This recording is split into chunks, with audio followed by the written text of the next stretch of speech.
Alrighty, howdy everyone, it's time to play.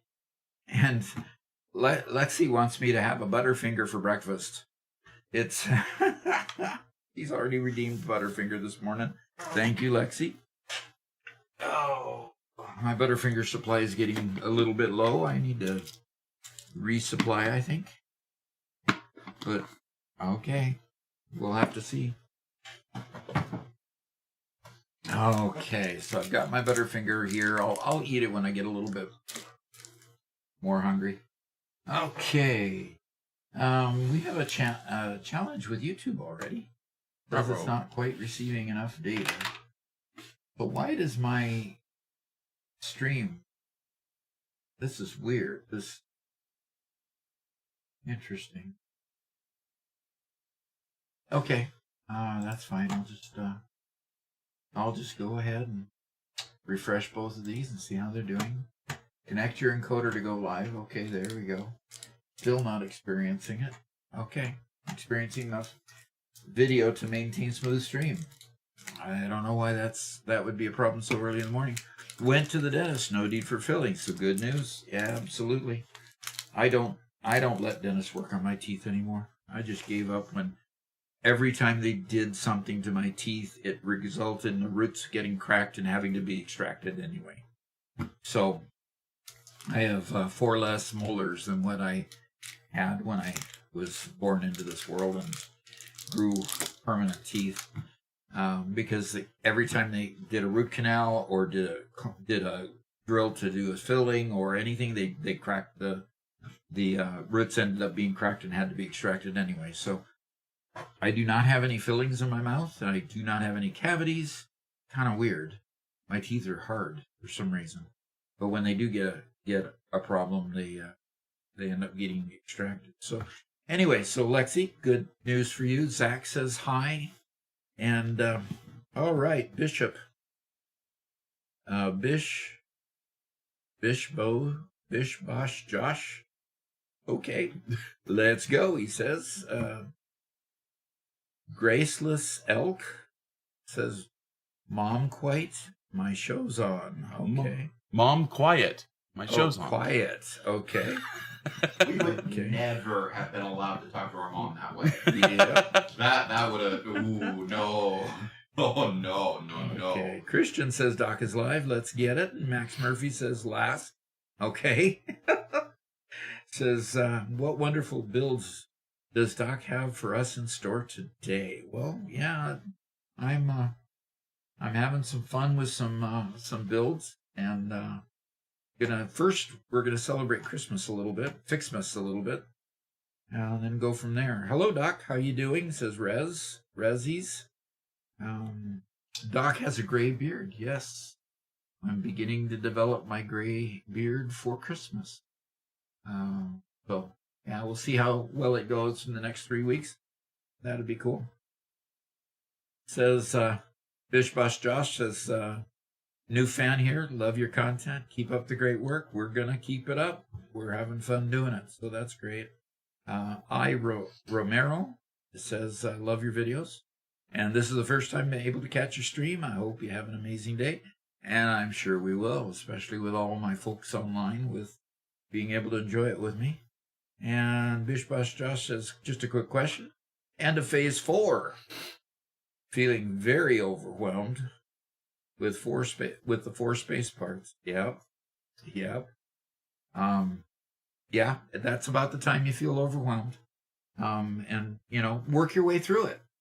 The next time you do it, you'll do everything better, a little smarter along the way, and then you won't be so overwhelmed when you get to the end. It's just a matter of progression in this game, and there's a lot to learn. There's just a lot of interesting things to learn. Rezzy, Stock is becoming Santa. Don't mind you coming down my chimney. Okay. We'll see if we can work that out. Okay, sure. Mono Azul is a first-time chat. He says, Did you by chance get the old silver fillings from the 80s? I had an issue with those fillings, actually. Broke my tooth over decades. I never have had any fillings in my entire life. Okay? Except for that one that I told you about. The others were root canals, and they went badly. So they're just wooden now. Got it. That works, Robert. That works, Doc. What are we talking about there? What's wooden now? Okay, had lots of fun with Robert yesterday, Lexi says, and recommend it to anyone to get an hour of Doc or Robert's time to play together. It's great fun. And yes, you can buy an hour with Robert or Garrett or me by going to our store. And I like to put a plug in for the store because the store has dark and light clothing and has a lot of Doc apparel for Doc University and just the, Doc, gaming with Doc in general.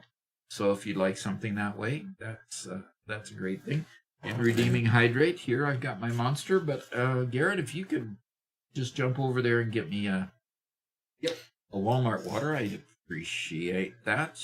In fact, somebody just a couple days ago did buy a dark hoodie from the store. Nice. Great.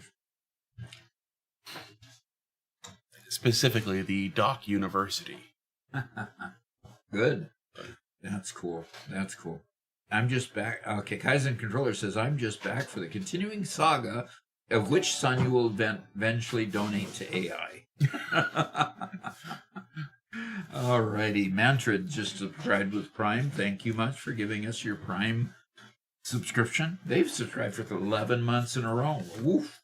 That's pretty good. Merry Fixmas to everyone. So I'm going to go ahead and I'm going to start the day in the hub. And Hey Doc, what kind of doctor are you? what kind of doctor? I'm a PhD, which is a doctor of philosophy rather than doctor of medicine. My PhD is in management of information systems technology. So it's a doctor of management, DM, /IST for information systems technology. Got that in 2013 and was able to basically practice my PhD in teaching more than at Boeing because I really didn't want to go into big corporate management.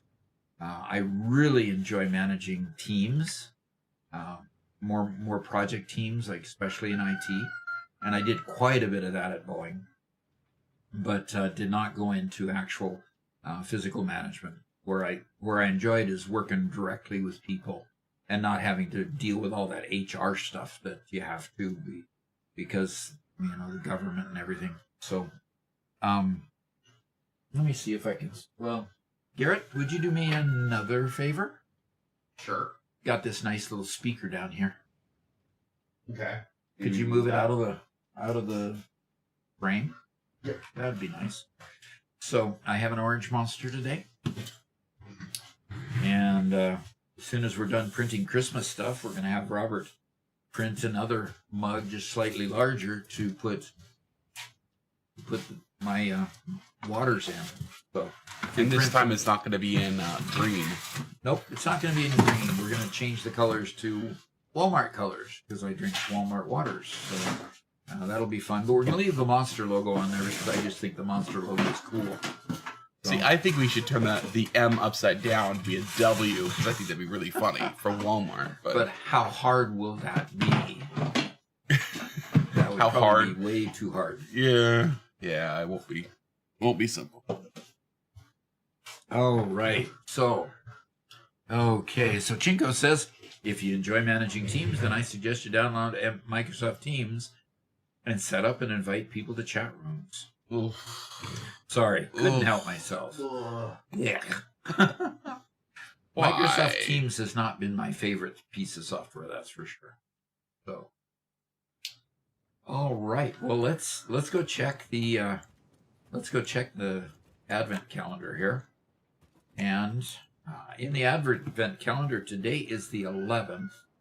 I did go check and got the 10th. So now we're just looking for the 11 on the board here. I don't think I've seen the 11 yet in passing. You know, the 12 is here. That's pretty obvious. But let's see if we can find the 11. And if anybody has some suggestions in the chat, that would be wonderful too, because in my perusing of this, I don't recall seeing an 11 anywhere. So it would be helpful. So let's look for the 11. There's the 1, of course. Oh, there's 11 right there. Right in the head of it. I figured it would be someplace that had lines. So let's see what we get here. Okay, I got some rocket fuel. Okay, well, that will be nice. Instead of using the regular packaged fuel, I can use rocket fuel for my jetpack for a while until it runs out. So Max Murphy says wanted to run a 1920 casino because it's fun. Okay. On the physics. Fun on the physics. Okay. Crystal Ojeda says right there. Yep. Okay. Smoke Subsidian says wrong type of doctor. Well, what's a wrong type of doctor? Okay. So what does M? He asked a question. The wrong type of doctor. Okay. So wait, is that what MD stands for? Yes, MD stands for medical doctor. So PhD stands for Doctor of Philosophy. That's what the PH is for. Yep. See it on some of my doctors at the hospital. MD is medical doctor, yes. Okay. If you go to a hospital and you see PhD instead of MD, Run. they're Quick. trying to commit you. Yes. They're trying to commit you. Gosh, Robert, you're bad. You're bad. I mean, you know. Yeah, because... Don't warn them. Yeah, don't warn them. Okay, so in order to do any more updates in the map, well, got a hard drive finished. See if I got something cool out of the hard drive. Compacted steel ingot. Interesting. So raw ore, iron ore, and compacted coal. I don't know that really gives me anything more than what I already have. And heat fused frame instead of a fused modular frame. So still have so instead of aluminum ingots, you do aluminum containers, aluminum containers, and still done in a blender. Still done in a blender with the hydrogen.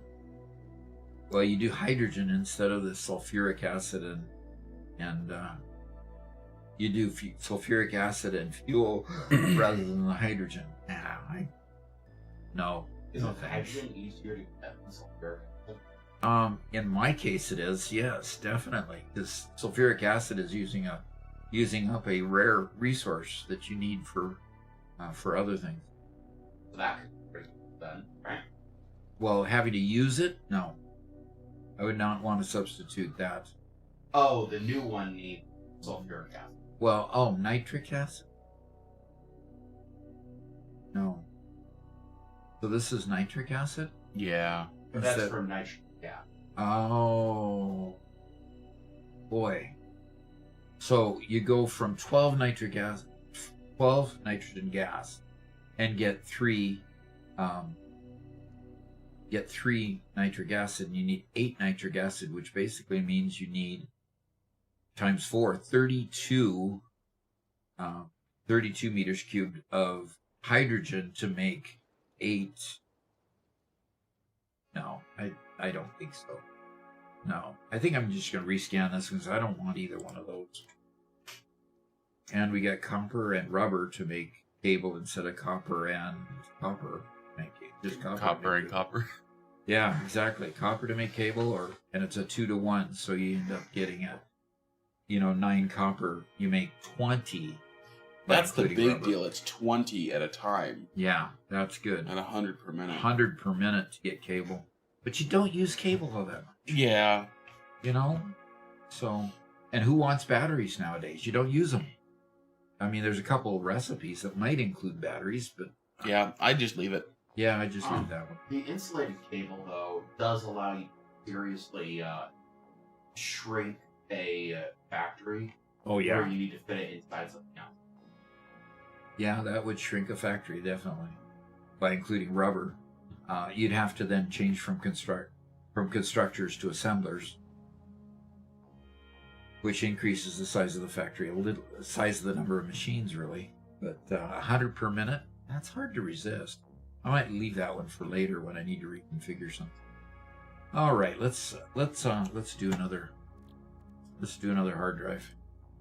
Okay, collected another couple hard drives during Tuesday and Wednesday when I was playing, so there's some hard drives there. Okay, I'm gonna go dump off some slugs. Make sure I've still got a good supply of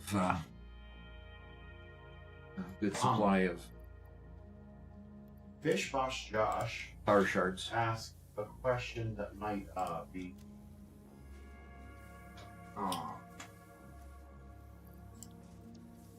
good for the for university. All right. Oh, Uh-oh. What? Um, Something's not going right. give me a minute to see what we can do about that. Clean that up. I want to see. There it goes. Weird. Okay.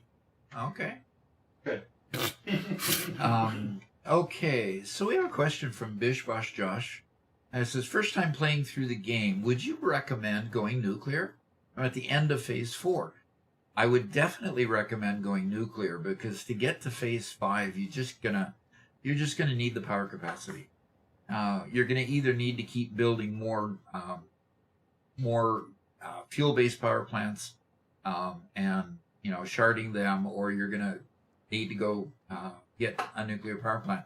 The nuclear power plant just produces a whole lot more electricity than either the coal or the oil or anything else that you can do. So while oil is a really good staple going from regular fuel all the way up to ionized fuel, it is kind of a limited resource. In fact, I just realized the other day that I had tapped and put an extractor on every single oil repository across the entire map because I'm working on building some plastic so I could not be out of plastic constantly, which has been a real struggle. So it's a limited resource in that respect, where the little bit of uranium that you find around the map literally is enough to power several power plants. So I would literally go nuclear, especially if you plan on finishing the game out and getting your factories looking nice and building out your production along the way. I would definitely go nuclear. So hope that helps. And let's get back to the game. We've got a comment from Lexi. Doc, at the moment I'm doing a challenge where I can't remove foundations, walls, and machines after I place them. Outside of that, everything is pre-game to move, including belts, command containers, architecture, but it still takes a lot of planning. Right. It takes forethought where you're going to put things rather than just willy-nilly say, I'm just going to lay this down here. Boom. Yeah, that would be a challenge. And that's the neat aspect of the game is that you can constantly challenge yourself with different challenges now. So I got to see what's going on here. We've got 3 drones kind of flying around there. Oh, that's right. These containers are all full. Though I will say that sounds like a challenge Negative that would approve of hard. Yeah, definitely. So I've got a situation now where I'm not using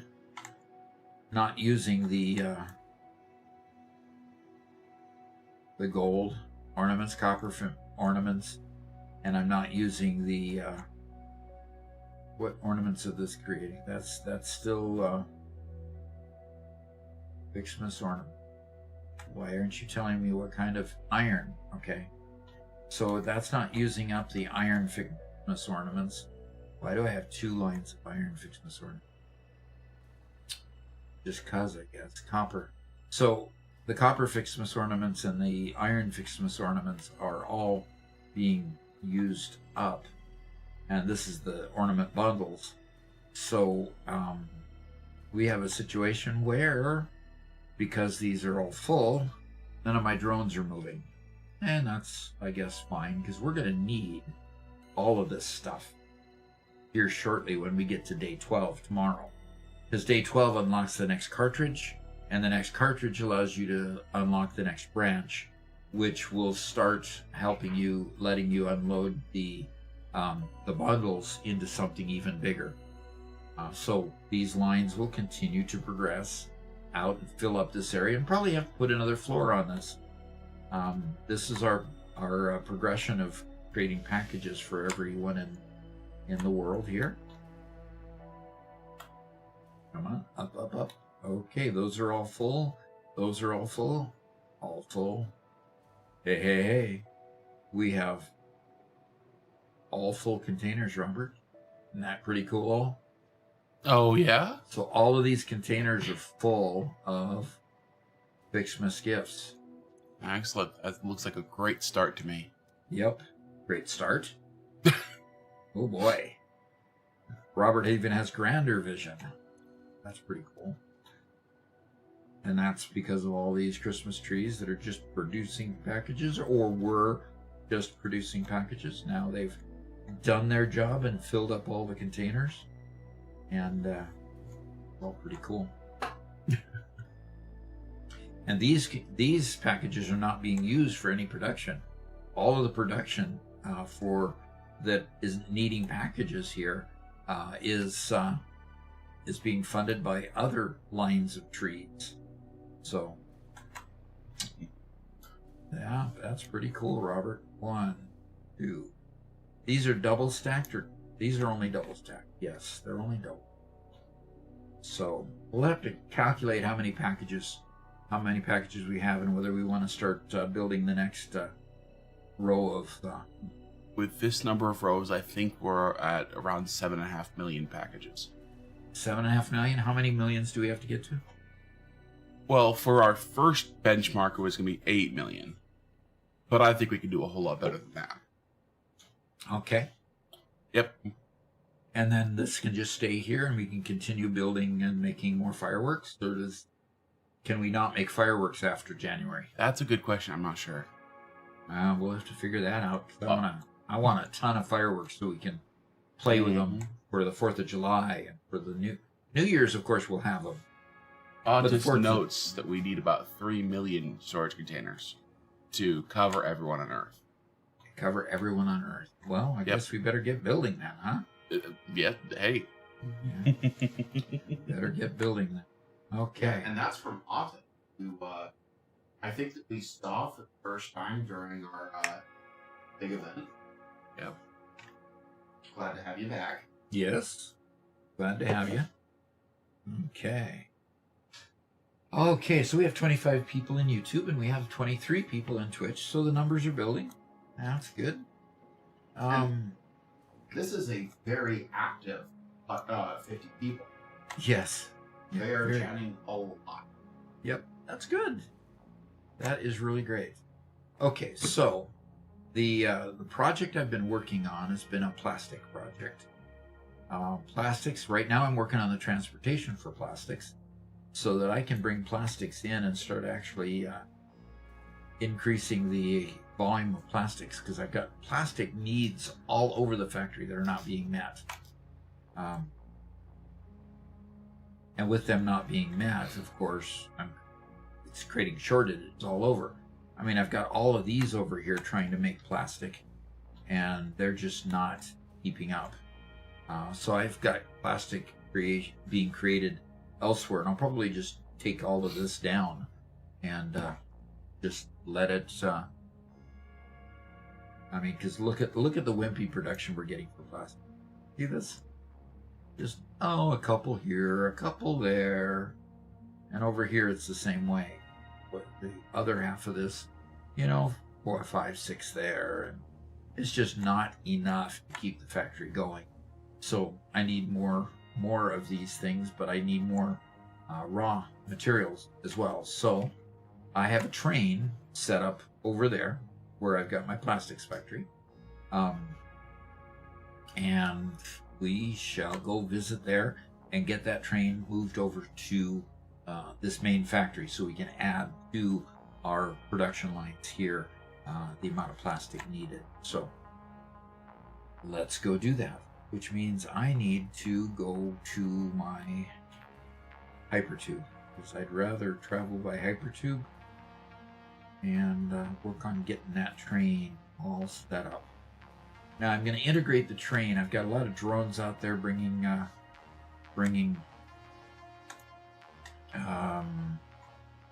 NAM research complete already. Ooh.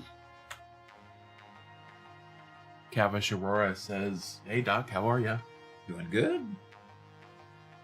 Doing good. Otis says, "I'm glad to be back. I got all of my triathlon before. Good. Ended up using the credit on a Satisfactory server for people that got interested for me showing." Fantastic.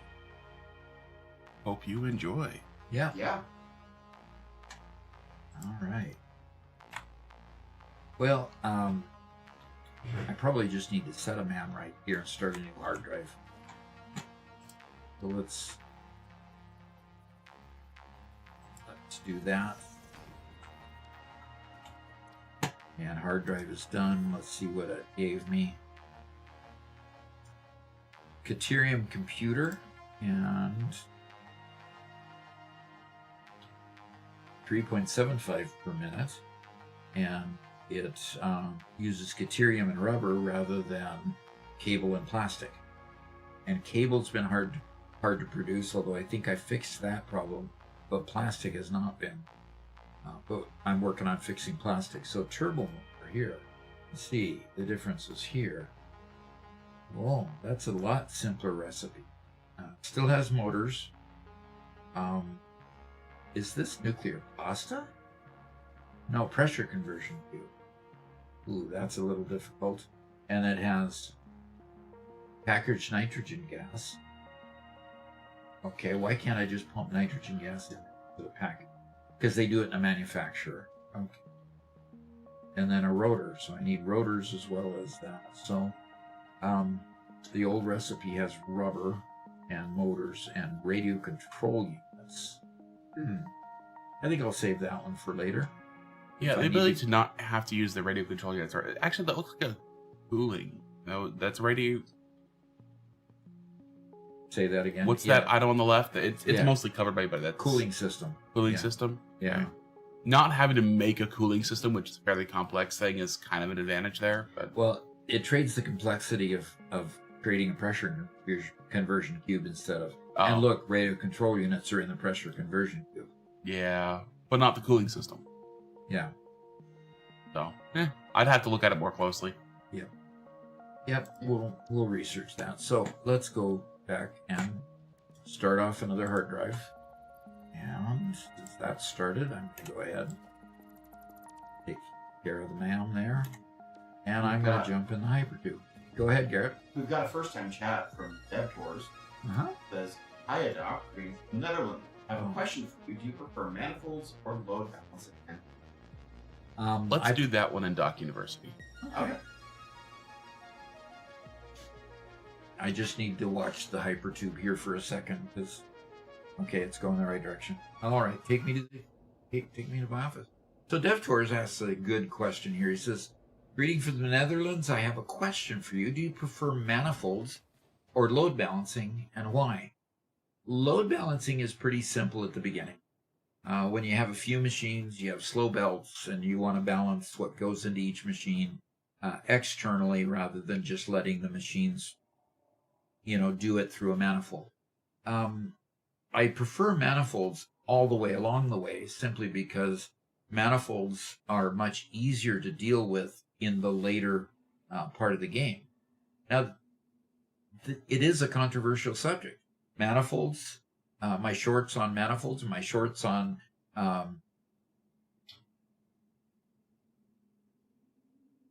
Robert, why am I missing a word here? Load balancers? Load balancers, thank you. My shorts on manifolds and my shorts on load balancers get about equal number of views.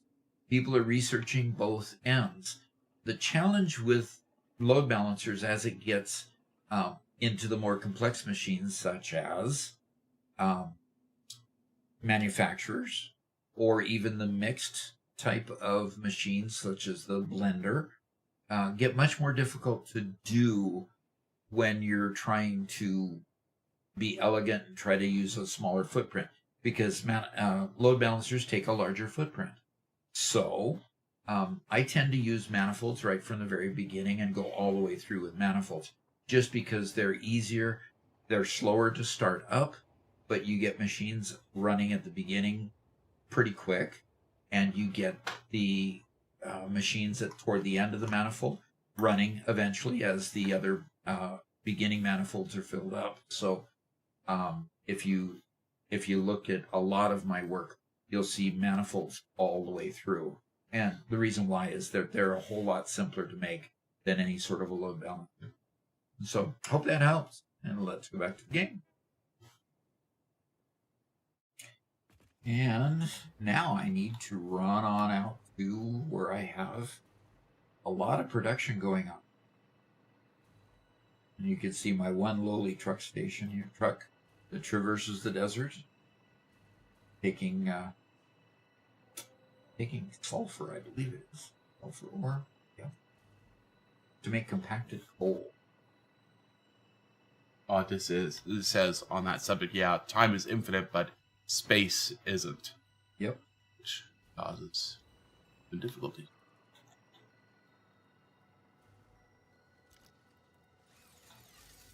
And Bewait says, hey Doc, you make me enjoy this game so much. I'm new on Xbox.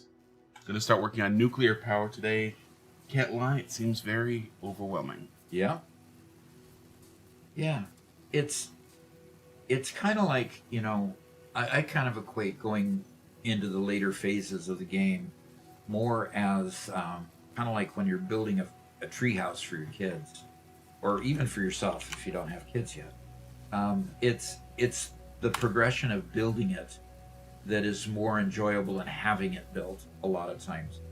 And so I tend to want to enjoy the journey, so to speak.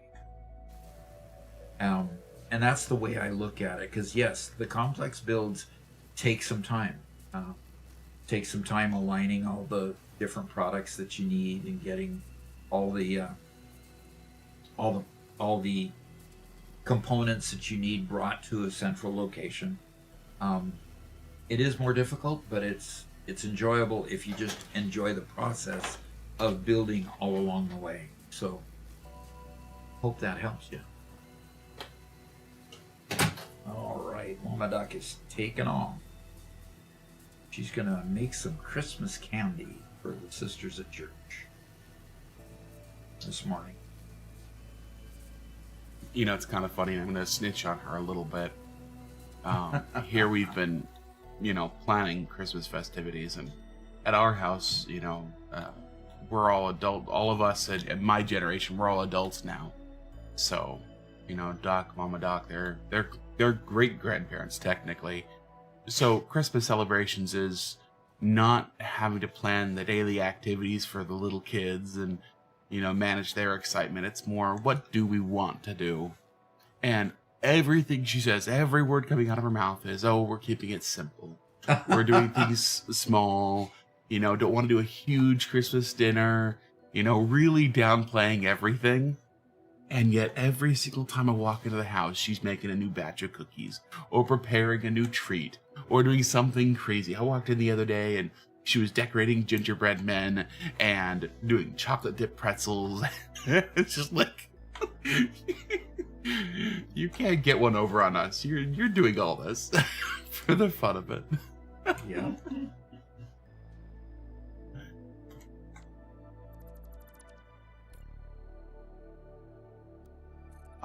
Lexi says, I did take Mega Meaty Mega Man's Infinite Nudge ways in my playthrough already, and got a pure SAM node in the Rocky Desert from the Northern Oil.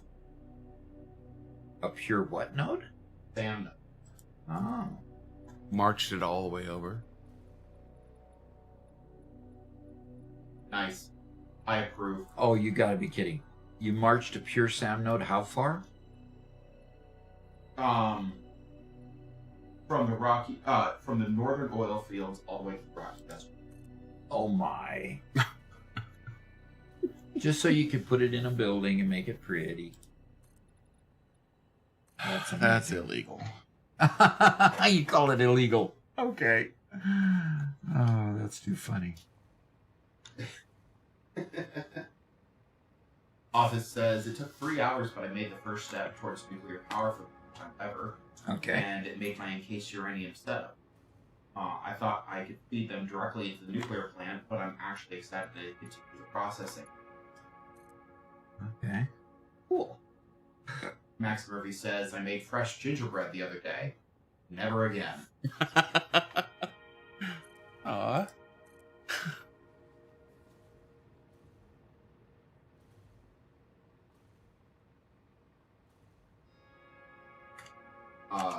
White says, hey Doc, you make me enjoy this game so much. I'm new on Xbox.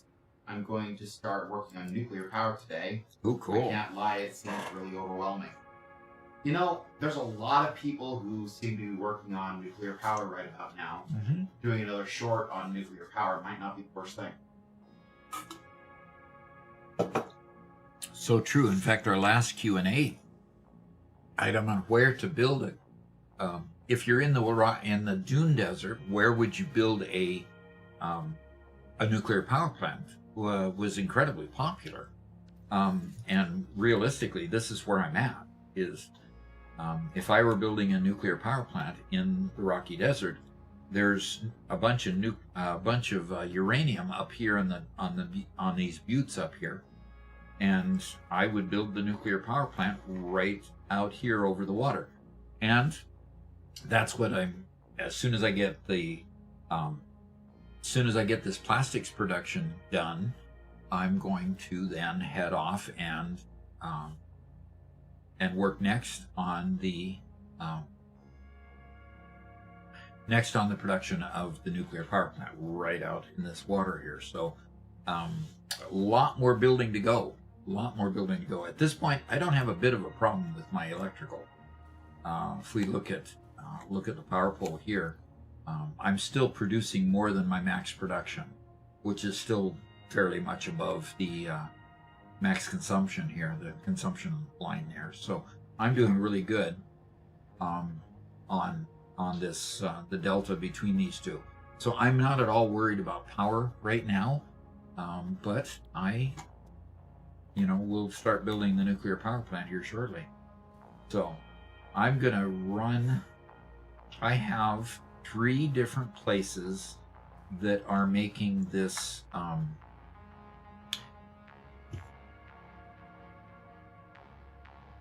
Doggone it. I always have a hard time with this. I don't see it as blue. Polymer resin. I don't see polymer as being blue, and it just blows me. Whenever I look at that, I don't see polymer resin for some reason.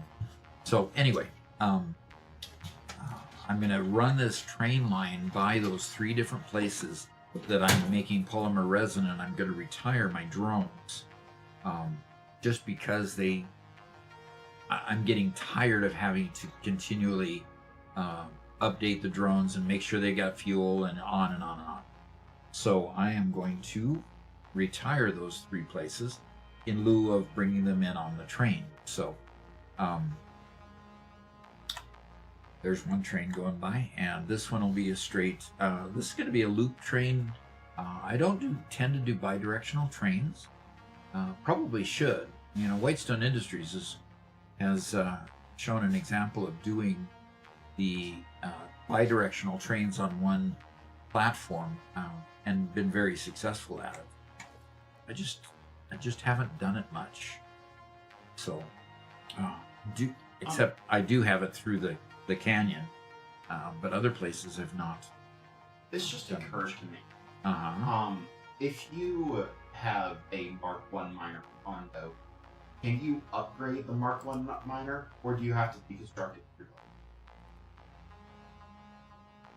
Okay, say that all again. If you have a Mark 1 miner on and you want to replace it with Mark 2 miner, can you just put the Mark 2 miner on top of it? Yes. Okay. Now, here's the real question. If you nudge the miner to a new location, will the miner still get replaced properly? All I can say is I think so. Never actually done it. Yeah. Lexi might be able to answer that question because she just confessed to using Infinite Nudge to move a SAM miner quite a distance. Mm-hmm. But she probably hasn't had a chance to upgrade that. I'm thinking of doing something similar in my own playthrough. Having one place where all the miners exist. Uh-huh. I don't know how far I'm going to do that. I might just consolidate them in local areas, but... Okay. Kind of what I'm considering. Okay.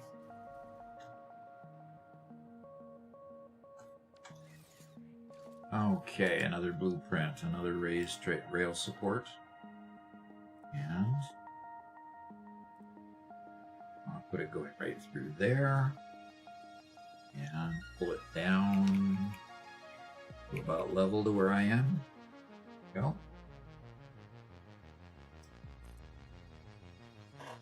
And another section of rail. Excuse me? Lexi agrees you can just upgrade the miners at the same. Okay. Oh, this is a Doc Universal question. Oh, okay. All right, go ahead. And Rezzy's has a question. He says, "Hey Doc, I have a problem balancing out my production. An example is my modular frames. I can't get balance, so I get reinforced iron plates to both my storage and the assembler. What can I do to fix it?" The main fix to that is just increasing your production of reinforced iron plates.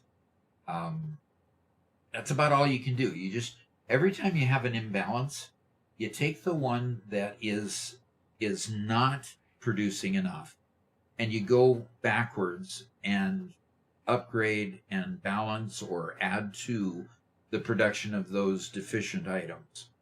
And that's really all you can do to get it balanced, because obviously you have enough of one, but you don't have enough of another component. You just have to keep increasing the lacking component. And as you do that, you'll see that things will start balancing themselves out pretty much. So I hope that helps. Just keep on going back and upgrading, updating, and adding to. You'll find that those lower level parts need to be added to constantly. Plates, rods, frames, those basic things. You just keep on needing to add to them constantly. And I hope that helps. Let's go ahead and go back to the game. So basically what you're saying is that you want to go from the end to the beginning when balancing things? Yes, you want to go backwards. Yep. Okay. All right. And let's keep this one going. And he says, thanks, trying it now. Okay. And I've got a yellow slug. I have a yellow slug here that is begging to be retrieved.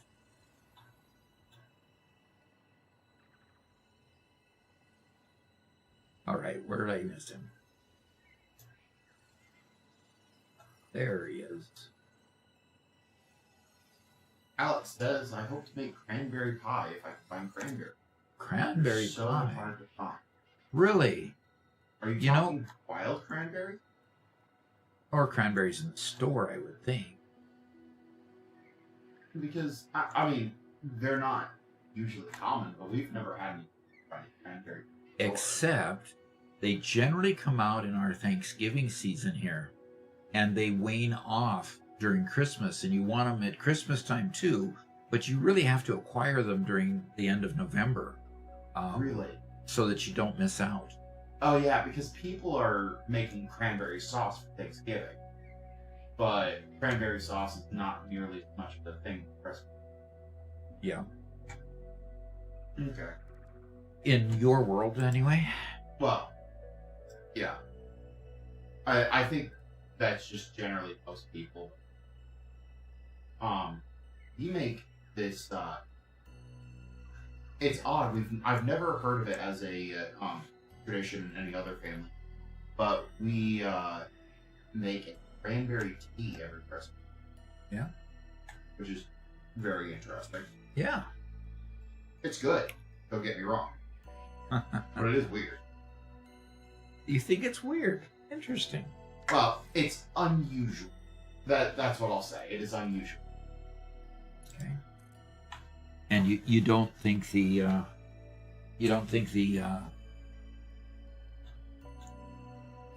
cranberry salad is unusual? Oh no, not at all. Okay. See, my mom every Christmas would make a cranberry salad, and that's one tradition I wanted to keep after I got married, and so Mama Doc has perpetuated that recipe and kept it going. So I really appreciate that. I really do appreciate it. Meek says, same. We make fresh cranberry tea / cocktail. Yep. There you go. Interesting. Alex says he's been looking for frozen cranberries in the store and hasn't seen them in 2 years. Where do you live that you haven't been able to find them? We typically don't have a problem with that here, but yeah. It's interesting. And Kaizen says, look for frozen cranberry. The secondary market has a big winter influx of the unused cranberry. Early mid of November was a huge month for the IQF cranberry berry industry. My most recent role. Interesting. So it looks like Kaizen works in the berry industry.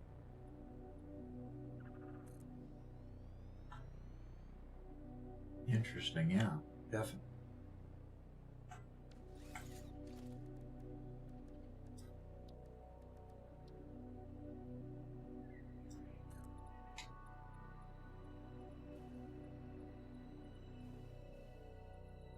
That is very interesting.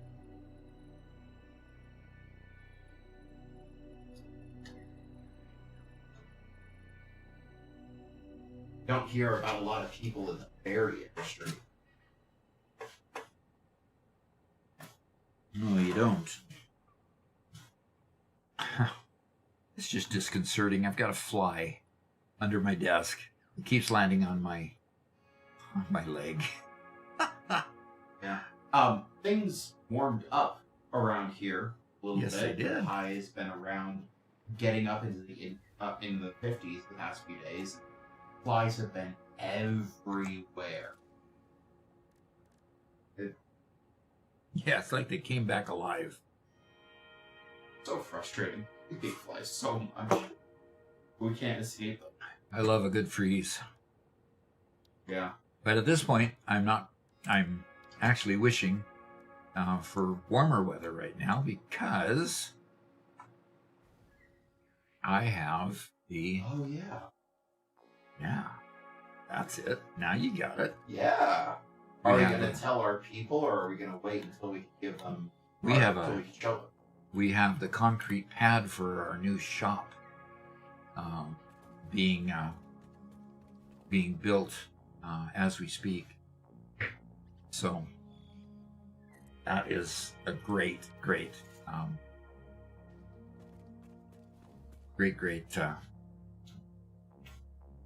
what do you call it? Doggone it.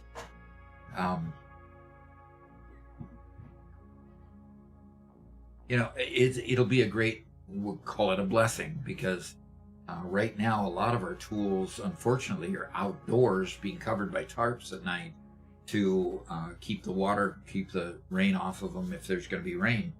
And, some of our stuff just over this last year and a half has just deteriorated to the point that they're going to have to be replaced. And it would be nice to have them undercover, being taken care of. And right now we just haven't got a way to take care of stuff. So. Yeah. And there's a lot of these tools, like especially when we get gas tools, that these tools just need regular maintenance. And all we've got is a small metal platform out in the middle of the weather to work on those tools. Yeah. Or the car, or, just all of these things. There is a small possibility that we'll be getting a car lift, which I'm excited for.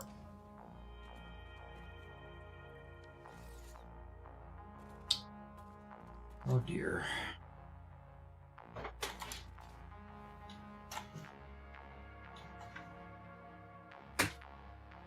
Are we playing in silence now? No, we're not. We were talking just up until you opened the door, but we just went dead silent when you opened the door just to get you to ask that question. Yep. Wow. Yep. Man. It's all to make you ask questions. Yep. I have incredible sway around here. Just your big. That's your why presence. the government keeps aliens in the area if you want. What? Just to make you ask questions. Oh.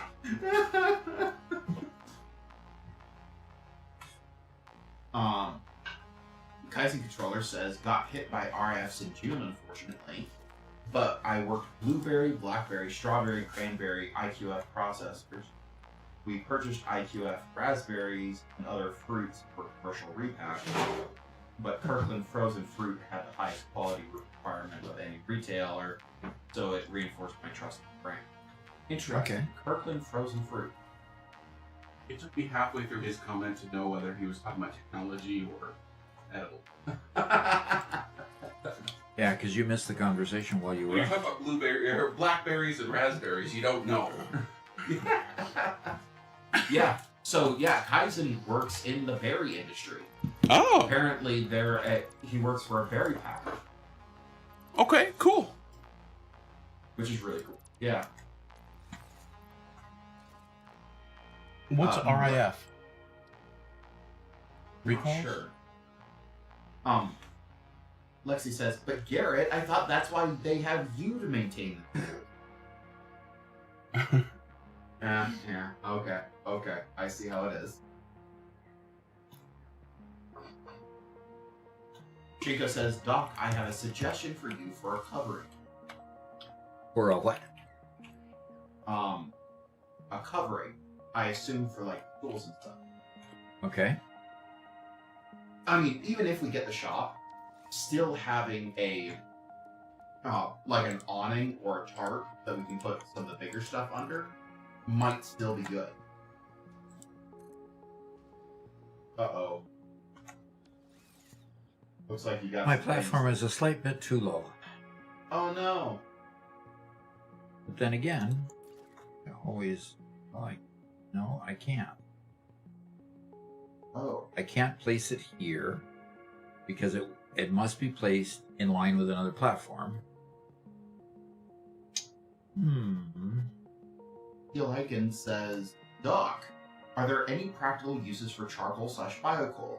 The only thing I've been able to think of is a manually fed gunpowder factory to save on coal nodes whenever I'm low on explosives or ammo. That's actually pretty clever, right? Yeah, that is pretty clever. Could you start the question again so that I can see the beginning, hear the beginning from the In end? live? You want to go to live for it? No, I don't think so. Okay. Doc, are there any practical uses for charcoal/biocoal? The only thing I've been able to think of is a manually fed gunpowder factory to save on coal nodes whenever I'm low on explosives or ammo. Okay, I think I'm agreeing with you on that. I've never chosen the that particular alt recipe, just because I haven't discovered a value for it. If it helps in the creation of gunpowder or black powder to create explosive nobelisks and so forth, that might be a value that I hadn't discovered yet. So yeah, that sounds pretty cool. Yeah. And Chico suggests building a quick and dirty shop, or at least storage shed out of pallets. It won't be airtight, but it will help keep the rain up. A little bit of some pallet walls and a little bit of metal roofing. Yeah. We do have plenty of tin roofing, but I'm sure you've already mentioned that. We have it. No, we haven't mentioned the tin roofing. Yeah, we have a stack of used tin roofing from when we took down the barn on the property. Yeah, we do. Well, I love the upper part of this, but why aren't these active? That's the big questions. Well, they say they're active, they're just not producing puffs of smoke very often. Okay. All right, let's go back to my coffee cup here. Okay. And what? Kaizen says I did work for helped with reduction in force. Oh, Unfortunately. RIF is reduction in force. Done AR VR with Meta, Aerospace SpaceX, critical fastening tools in Portland, then fruit. Although I just found a natural sugar manufacturer that mentioned following Deming's quality principles, so I'm hoping I land there. okay. Food manufacturing is a really interesting industry to be a part of. Definitely get the volume to see lean do its thing. Yeah. Yeah, you do have to have the volume to end up seeing how much value you're adding to the process. Low volume companies really don't have the benefit in lean that larger volume companies have. That's for sure. That's a pretty cool resume, though. Yeah, it is. Yeah, I can hardly believe it. But you must believe it because it is true.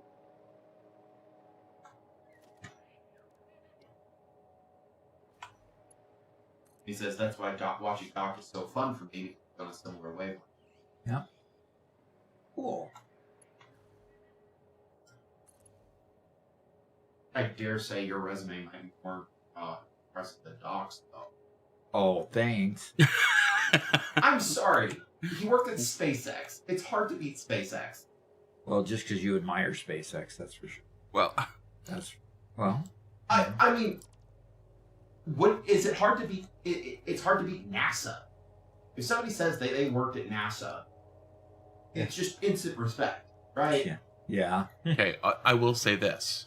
At least until the last 10 years, but anyway. I will say this. SpaceX blows up rockets and calls it fun. But when, Boeing causes things to blow up or fall out of the sky, they get in trouble for it. So definitely think SpaceX is cooler. Yep. They don't call it fun, they call it progress.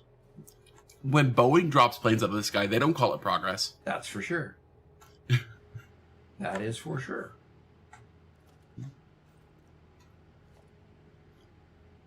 Sorry, I should have spent more time cooking on that joke. I didn't quite have it formulated right.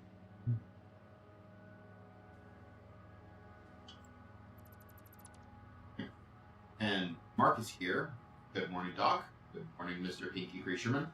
And hello, AI Robert. How are you feeling today, Mr. AI?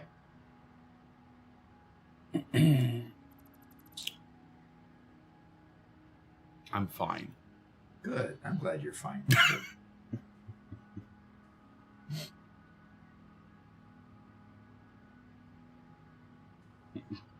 Trumpkin says, Boeing's not in the testing phase. Allegedly. Allegedly. Yeah. Boeing lost a lot of good quality folks over the last couple decades just because they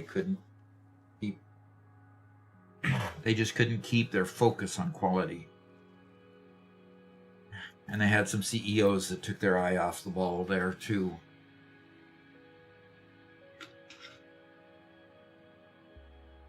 I hope they recover.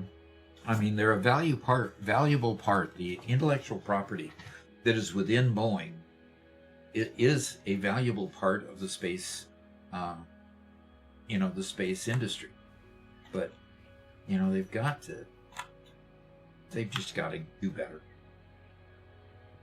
Add a little finger wagging there. Do better. Yeah, no kidding. Just do better.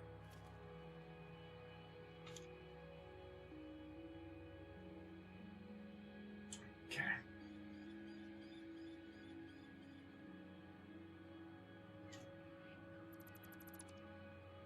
All right. Oops.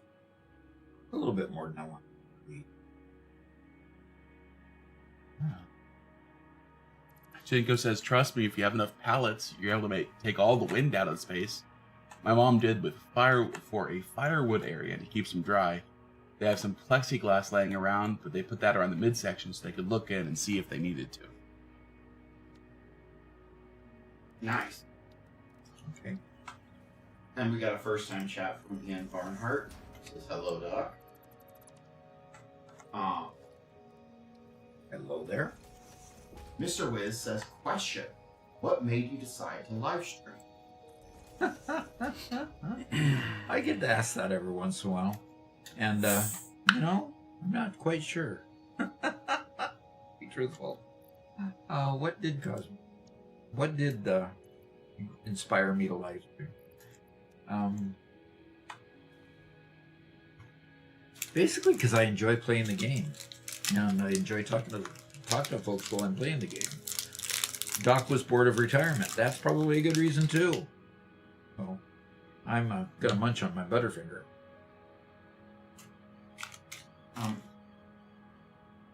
Kaizen Controller says, my favorite story is the Starlink program manager PM for the first Falcon 9 landing. And right before they landed the first rocket, said to the captain of the drone ship fleet came to his desk and asked him, so are you finally going to land this thing, or are you just trying to sink my ships with the world's largest effing anti-ship ballistic missile?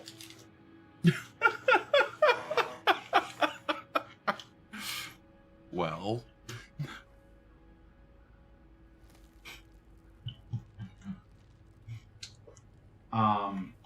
Teal Eichen says, for April Fool's next year, Comms need to release a pack of impractical constructibles.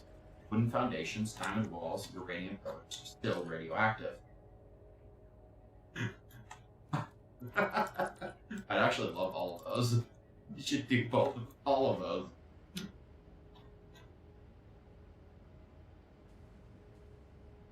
And Mark says, there used to be a lot of intelligence in Boeing. Problem is, many don't want to go back. And Doc, you can attest to the conditions that made a lot of those people not go back. They made it a hostile environment in a lot of ways. And it's not that they deliberately did that. Is they started being dictated by outside forces. No, you got to be this, you got to be that. You got to hire certain people, certain demographics. DEI became really important to Boeing, and that really changed the culture from being a progressive culture of learning and diversity instead of being defined as having a diverse education. So you had an engineer, you had a finance person, you had very diverse aspects of business in your meetings. It became diversity all of a sudden was redefined as, which color were you? And when it got defined at that way, their hiring practices totally changed. And they started hiring people for the wrong criteria. And so after a while, it just became somewhere I didn't want to work. So when they started laying off all of finance and outsourcing all of finance to to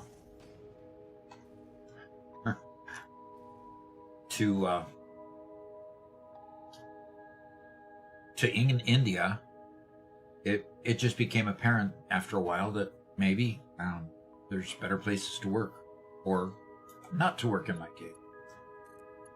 And so I went ahead and took the layoff package and retired with it.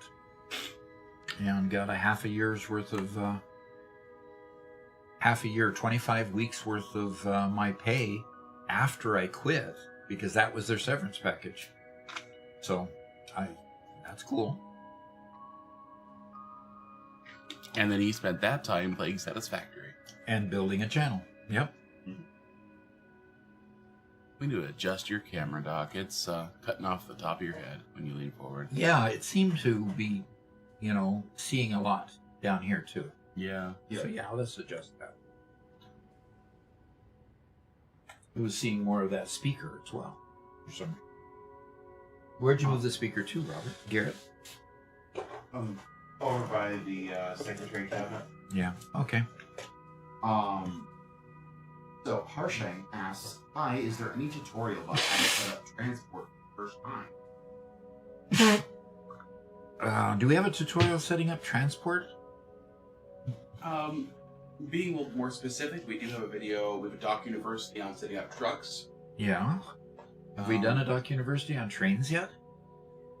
On trains, no, but we have like a half dozen shorts on trains. Yeah, we have quite a few shorts on train. Megalith, you're not being ignored. There's just a lot of comments. We're working through them. Yeah, we got a really active. Well, I called it Let to Crumb. Lettuce. The name of his AI. He likes it. Okay, 512 4K B2. Well, Can you that sit forward follows like where you from were? earlier. Like what I comment. was? Yeah, so I could Oh, you're having to adjust it there? Okay. actually cut off here. Okay. Wouldn't want to get cut off, I need my nice silver set of hair up here. Gotta prove that he's not bald. Yeah, I'm not bald yet. As compared to your brother. Where was your brother? Well, my brother isn't bald. He just turned gray. At what in age? his 30s. He was 30. Yeah, he turned gray in his 30s, and I've still got brown hair. Yeah, it's getting peppery. Yeah, silvery on the for that. sides especially. Definitely, yeah. Okay, well. The comment that you read actually came from an earlier comment where Megalith said, "I managed to create an embedding model from a super small model called, I'm just going to shorten it to Mini LM, Okay. which only has a 512 token capacity. That's tiny. Yeah, very, very small AI. And increased its capacity to 4,000 tokens and a 512 vector dimension." Okay. So he took a really lightweight LM and significantly increased the capacity. Okay. But even a 4,000 token capacity, that's a couple paragraphs. Sure, but he did Maybe like a 4 page. times the capacity, which is that's pretty awesome. 8 times, yeah. Huh? Yeah, he did. Interesting. Sure. Yeah, that's 8. So what would you use such a small model for, Megalith?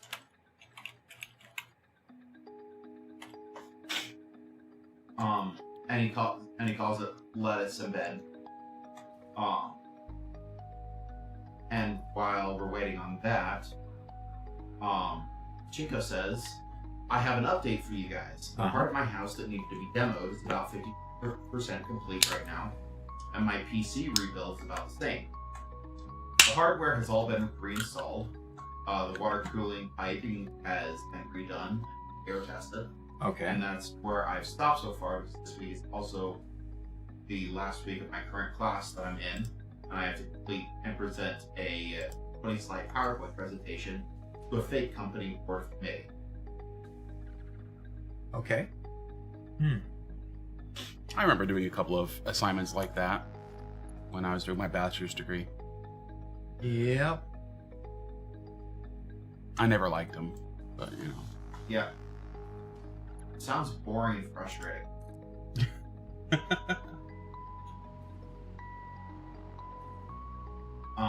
And he says it's to complete a cybersecurity overhaul to switch from traditional assessment to AI-assisted assessment testing parameters, and how cost-effective that would be in the long run.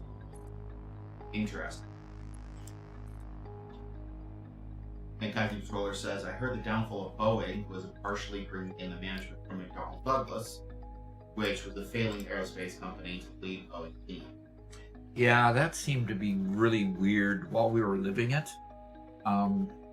So we merged with McDonnell Douglas in 1998, and then you find that the next CEO comes from McDonnell Douglas. He has an ethical lapse and ends up dragging us through the mud during that and all the investigations there.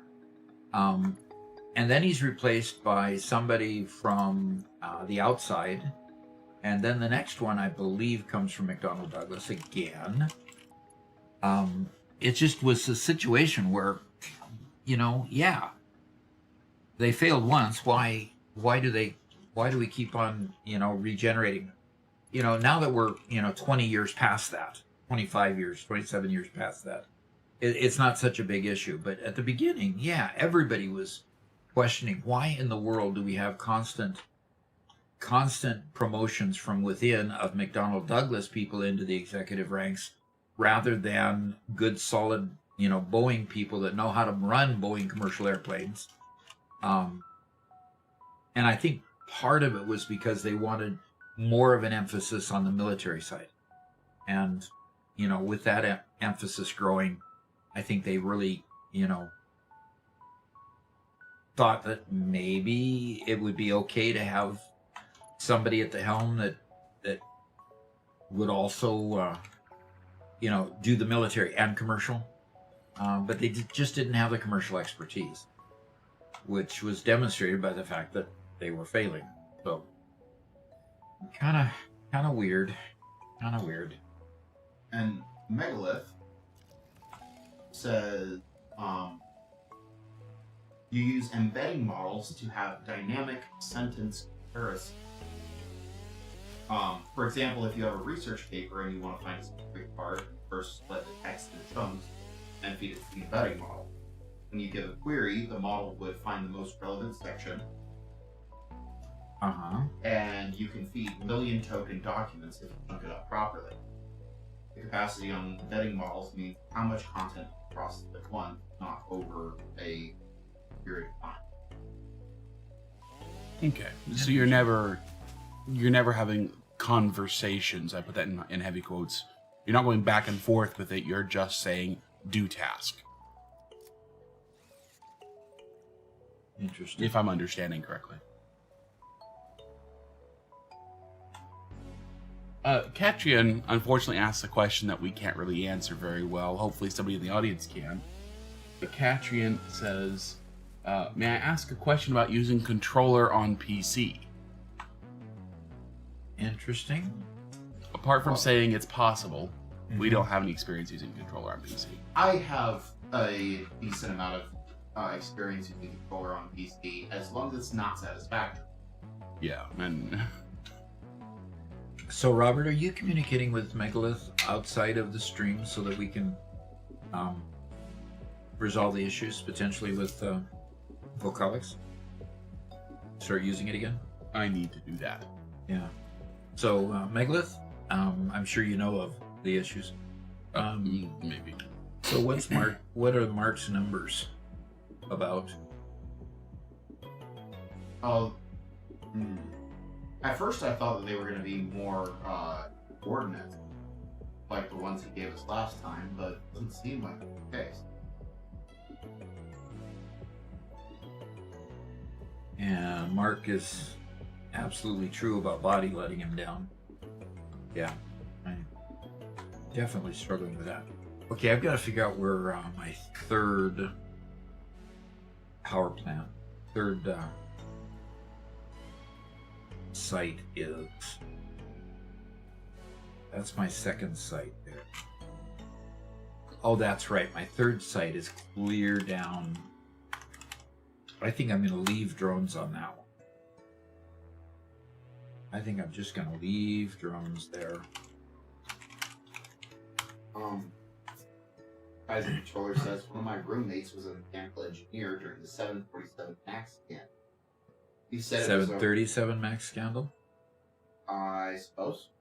So he said 747. Yeah. It said he was really weird because of how much marketing company was putting in the employee case to prevent the perceived threat of people jumping the ship. Oh. Yeah. Well, engineers took a big hit during that whole thing because they discredited a lot of engineers just to save face, unfortunately. Yeah, it seems like every time that there's been any sort of crisis that they've just started saying whatever lie is necessary to get people to try to get people to look the other way. Well, Doc, would you mind running Vocalics so we can get it to error? okay. So I can send it on. Alrighty.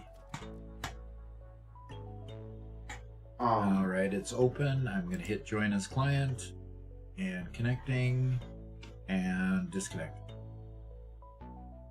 Okay, does that give you the data you need? Adrian says, I'm trying to figure out how to use text to search inventory and name things in Satisfactory. And it works fine for No Man's Sky, but it doesn't work with Satisfactory. Yeah, it doesn't. You're right. And I prefer using a controller as opposed to keyboard and mouse. Now, for most games, they aren't exclusive. What you can do is, if you can get into the text box, you can type it on the controller, or on the keyboard, and then switch back to your controller for the rest. I'd like to respond to Mark. Uh-huh. I appreciate the non-existent pay raise. If it were to happen, I'd be very appreciative of it, but unfortunately at this point,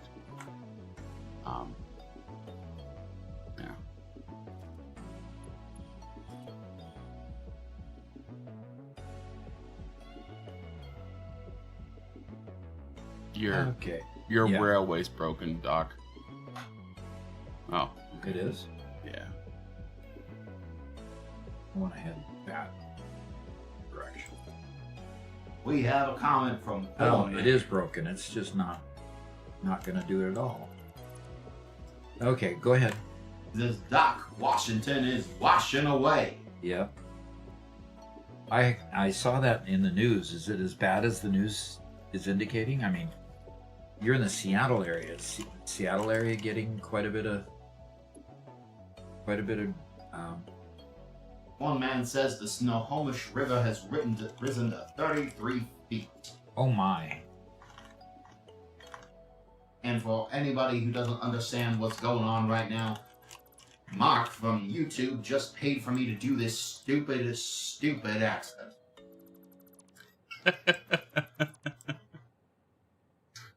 Okay. Garrett, I implore you to use period correct language. Maybe retarded? No. Come on now. You can do better. You can do that. Please tell me how I can do better, because I will if you suggest it. Otherwise, I got no clue. I mean, we use religious language. So it can be devilish accent. It can be confounded accent. It can be, an insult from the 1800s. I mean. Very well, very well. Mark says, oh, well, if you're going to be like that. Oh, no, you're getting yourself in trouble, Garrett. McDoog says, hey Doc, thanks for being an inspiration to our factory. We always joke around in our game and our builds and say, did you consult with Doc first? Your reels and guides have been a great help. Fantastic. Did you consult with Doc first? Oh boy. One man says, Garrett, they want you to be racist. No. Let's not do that on the stream. Doc, did you actually join as client? I tried. What error did you get on your end? Okay, I can look at the log and see what error. It just doesn't do anything Interesting. on my end. It doesn't error out. It just goes back. It just goes blank. It just goes. Well, I'll show you on screen. Yeah. So I click join as client, and it tries to connect, and then it just goes black. And the only option I have at this point is just to go back home, and you notice that it's not joined as client. Add more time to Pinky Preacher Man. Whoa, that's a lot more time. So how much more time is that, Garrett? Yeah, so you see how it's just not working? Yeah. Okay, so do you want me to close my client? Yeah. Okay. All right, hey. Give me a moment to switch pounds to dollars.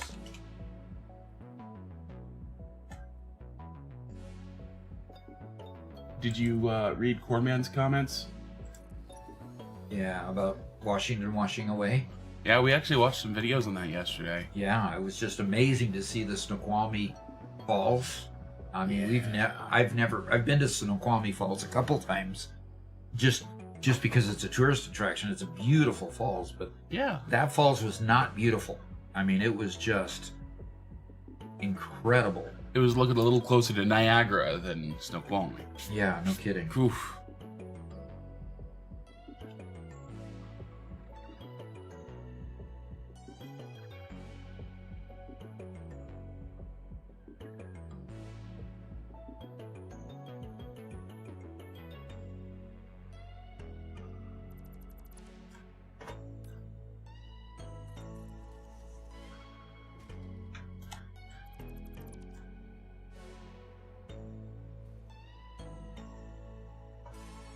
All righty, I'm just continuing to get rid of my extra foundations here.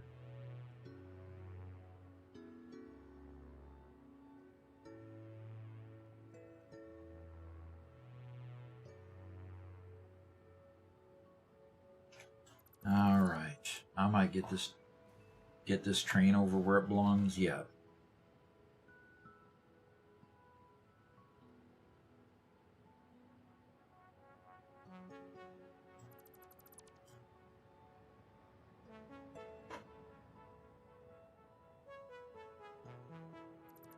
Okay. Well, there we go. There we go. Ow.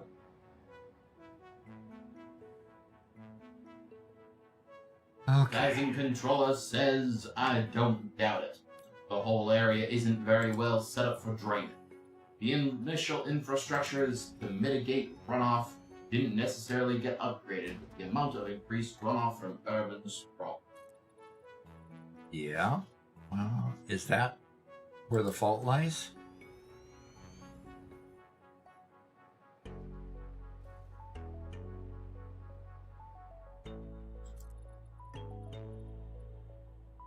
It would seem so. Interesting.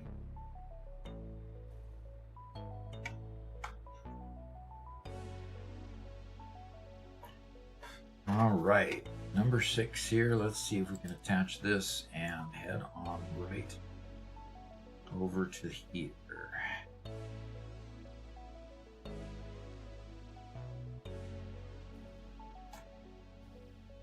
Oh, no, no, no, no, no, no, no, no.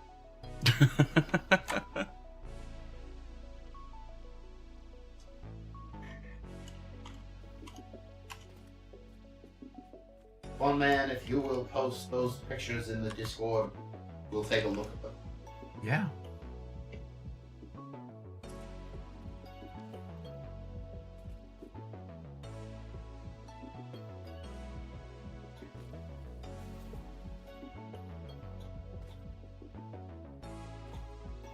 Max Murphy says, I was summoned back. Well, welcome back.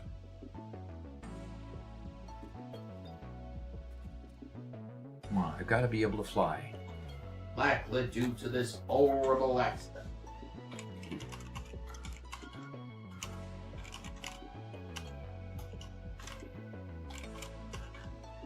not understand that.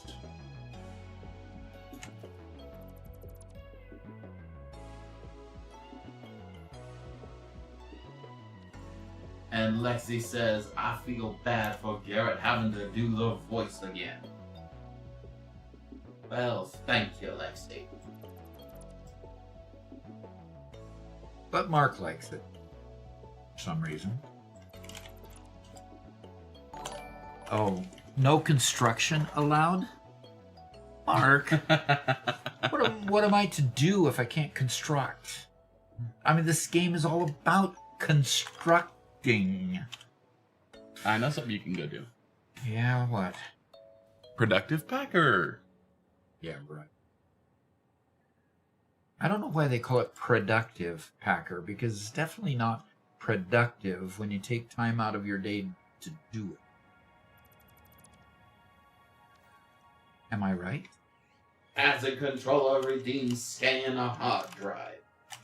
And Mantra 2K redeemed let the man work. Well, the problem is let the man work when you buy it from points doesn't counteract somebody paying actual currency. We need some better point redemption. Maybe the opportunity to put something up on screen. That will come. Wouldn't it be funny if you could donate a small amount to put bunny ears on Doc? Well, I was supposed to get my Santa hat for today and missed on doing that, unfortunately. Jay Sanderson says, is constructive criticism considered construction? Yeah, can you refund Mantrid's 2,000 points? Yeah, I can. Give me a minute. I'm currently selecting 40 megabytes worth of text in a text file. Now, why are you doing that? Lexi says, Garrett, don't punish your brother. Robert has work enough, and his holiday season give him a break. I ain't punishing my brother for nothing. I do not know what confounded thing you're speaking about. Notice it's a confounded thing. As though she's been confounded for something. Don't understand that comment, Mr. Preacher Man.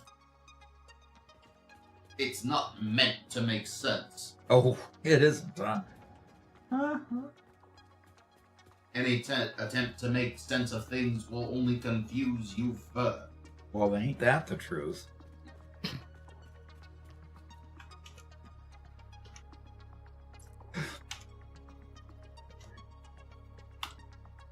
There it comes.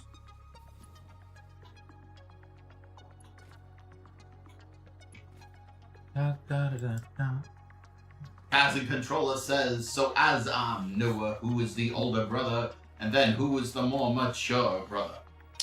Well, I am the younger brother, so I must be the more mature brother. No.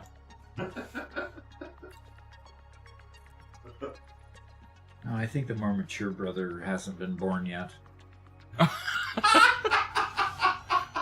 Are you announcing something? I am not. Okay, just wondering, because...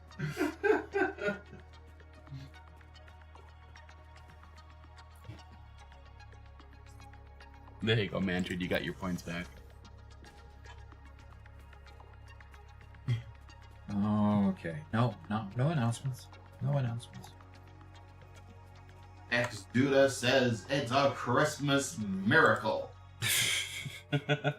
It would be. More on par with,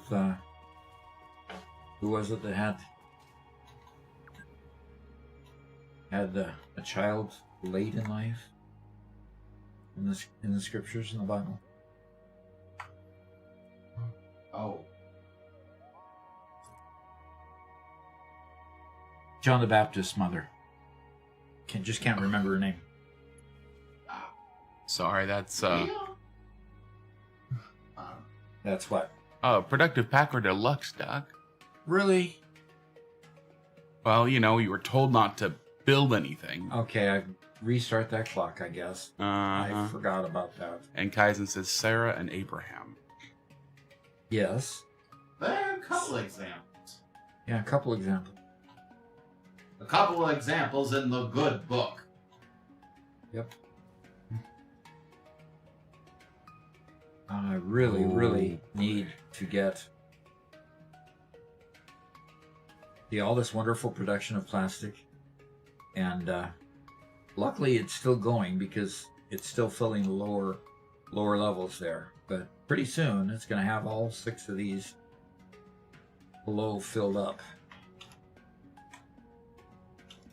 I wonder what's wrong with this one.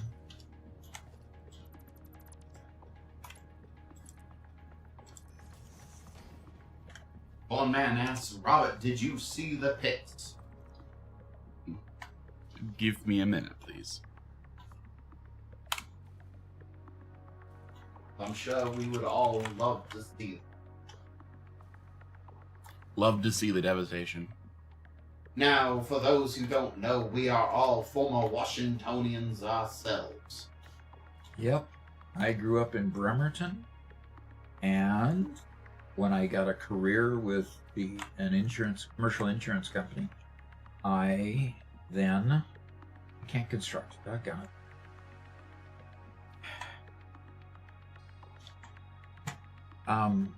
I ended up moving over to the Seattle side to pursue that career, and lived in Kent, then Renton, then Everett, then Marysville, and then when we left there, we came to the Midwest and settled in O'Fallon, Washington. So, and I was born in Renton. And O'Fallon, Missouri, pardon me. Yeah. And I was born in Renton and don't remember any of Renton. I remember a little bit of Everett. And I grew up in Marysville. So, Yep. In fact, when I was going to college there, I would ride my bike across the flats from Marysville to Everett, if you know the area. Okay, so if I've got 1 star here, can I go to level 3? Yeah, I think so. That's just fine. You're making your own rules here.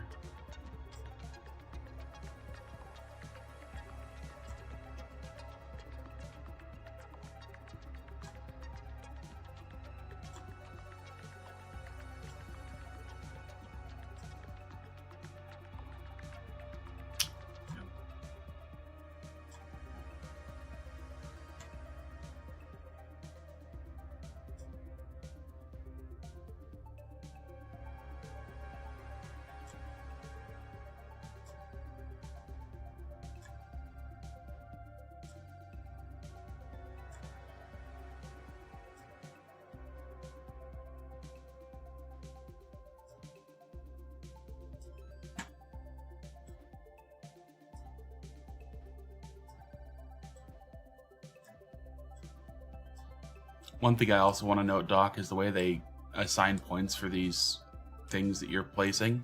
Yeah. These shapes that you're placing in now, they're all worth 2 points each.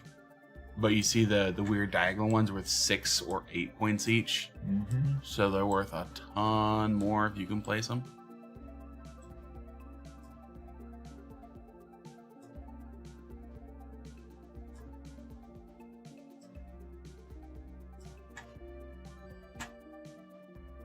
One man says a lot of Sultan has been evacuated.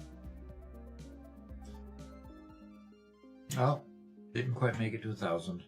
I was really close, though. Yeah. Oh. What does that mean? No in-game gaming. What does that mean? No productive hacker, I think. I think that means that you're done with productive Packer. I guess I am. Which, you're done anyway. I can't build. Okay, let me pull up those pictures with from Corn Man. Sultan? Okay, the article that we saw was about Sultan and how it's basically it's got floodwaters running right through the center of town. So, Doc, take a look. It's up on the screen now. Okay, wow. The whole Flooded field field, is flooded. That whole The whole road is flooded. That guy better not try. He's gonna get washed away. Yep. Yep. Obey the road closed signs, guys. Don't chance it. Oh my. Oh, wow. Okay, now that's some real flooding. Oof. Where is that? Is that still Sultan? Good question. I mean, it's an older town, but this could be Yeah. anywhere. Yeah, the river's just totally flooded its banks. Is that the Skagit River or what? Huh. What is this? This looks like a canoe rack or boat rack. Yeah, it looks like it, yeah. So, yeah, it's quite a ways low. Definitely underwater there. Oof. So that's a park. Okay. Hey, Doc, you're grounded. Oh, gosh. I'm going to take the Caterium wire here. Because that's just a valuable one. Should have had that one a long time ago. Okay? Mm-hmm. All right. I'm grounded, which means I need to take off my wings. Lexi says, Renton. So you're born in Seattle. You type Renton, USA, and you go to get to Seattle. Okay. Sure.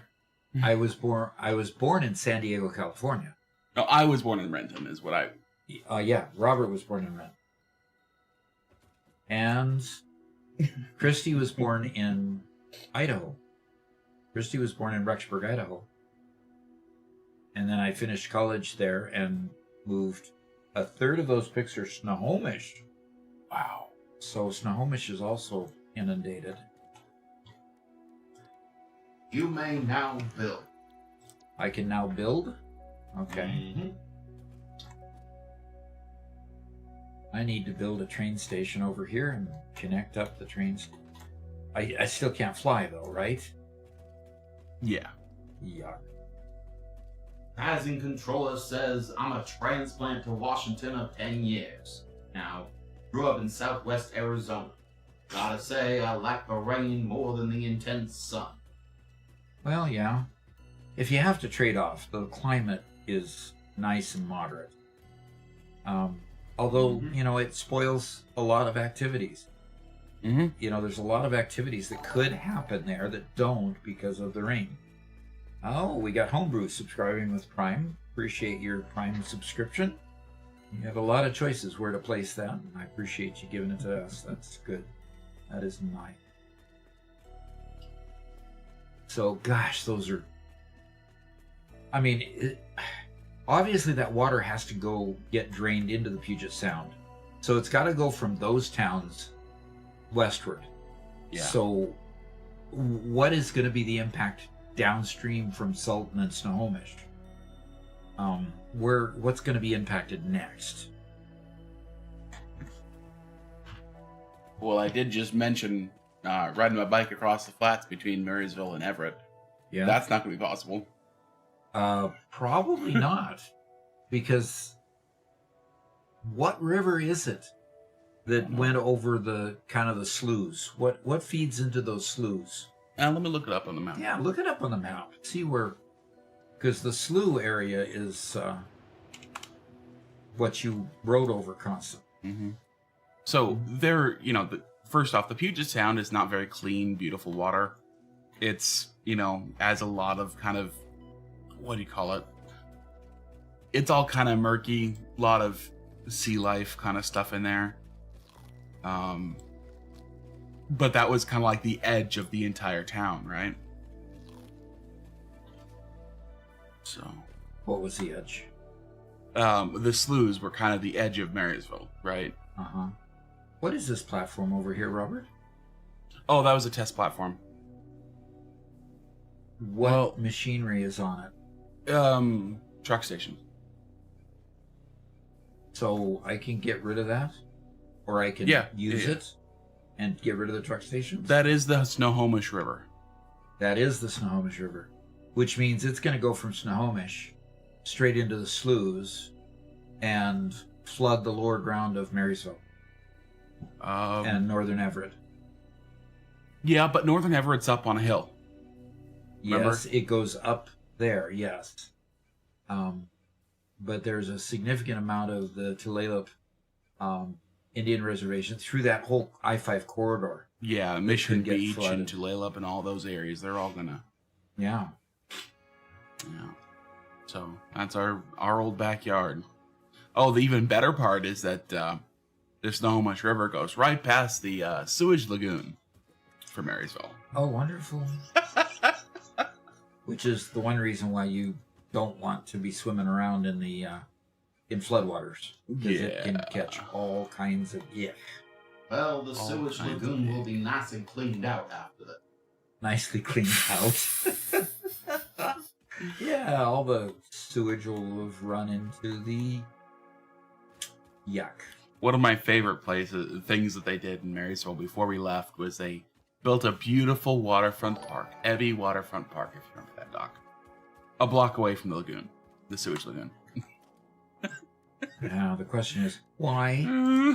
Okay, where do I find ladders? I don't use ladders very often. Is that in no, it's not A there. big group of performative fools. Organization maybe has ladders? What has... I think it's an architecture. I already looked under architecture. Oh. Did not see ladders. Have you unlocked them? You have to unlock ladders? I think so, yeah. Did we thank John B for subscribing? I did. You did. Okay. Yes. Oh, wait a minute. No, I caught Homebrew. I didn't see John B. Well, Thank you very much. Yeah. Like I said, a lot of places you can give your Prime subscription. Giving them to me is really a privilege that I hold dear. I appreciate that. Okay, so I need to attempt to pronounce this. Lexi says, well, at least you're not born in Tamatawaka Tangihanga Toko Toma Tete Grupa Puka Pika. Where is that? Oh, come on, you gave up there. You're Oh. actually doing decent for the first half.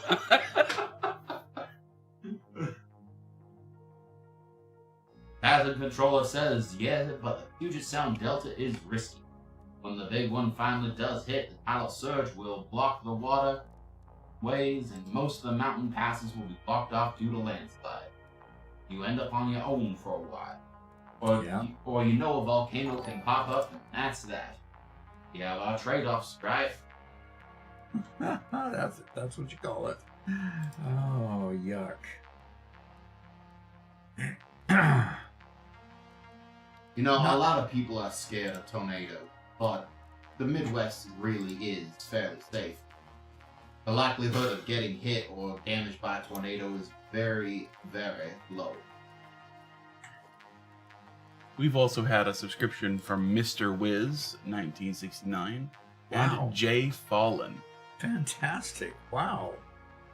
Everybody's realizing they can use their Prime subscription and help benefit the channel. I really appreciate it. Really do. Okay. Let's put some catwalk stairs here. And let's... And I would like to remind our new subscribers that they can go to the Discord for the channel benefits,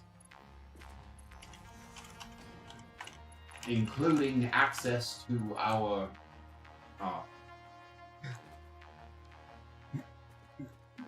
Keep going. it's not brain. Your brain is not working? Brain isn't working. Oh. Private server? Yes, that. That.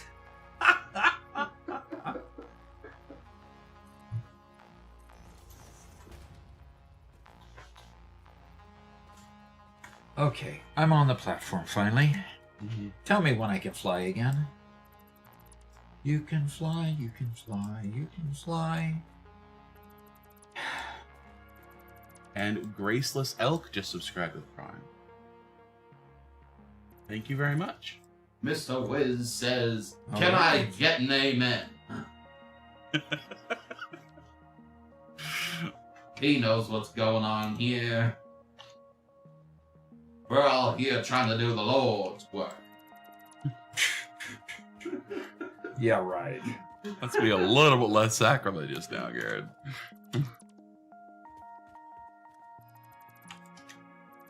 So, what kind of experiment were you doing here, Robert? Was this video backgrounding? No. It was future video backgrounding, yes. Oh, so I'm destroying what you'd built for a future video? No, it was a test. Oh, okay. So, I wanted to see how many factory carts we can run up and down catwalks before they began to crash into each other. Yep. That's a rather obscure test. Look, somebody's got to do it. Somebody's got to do it. Stretch. Kaizen, again talking about weather and stuff, says, but the Puget Sound Delta is risky. When the big one finally does hit, the tidal surge will block the waterways, and most of the mountain passes will be blocked off due to landslides. So you're kind of on your own for a while. Yeah. Or a volcano can pop, and that's that. We all have our trade-offs, right? Yep. Yeah, everybody's waiting for quote unquote that big one that we've been waiting for since the 70s and 80s. That you could call Mount St. Helens being the big one in 1980, but Doc, it's 30,000 years behind schedule. It's gonna happen any day now. Yeah, exactly. Just like it happened any day in the last 30,000 years. Right. You can tell I'm rather skeptical when people prognosticate those things.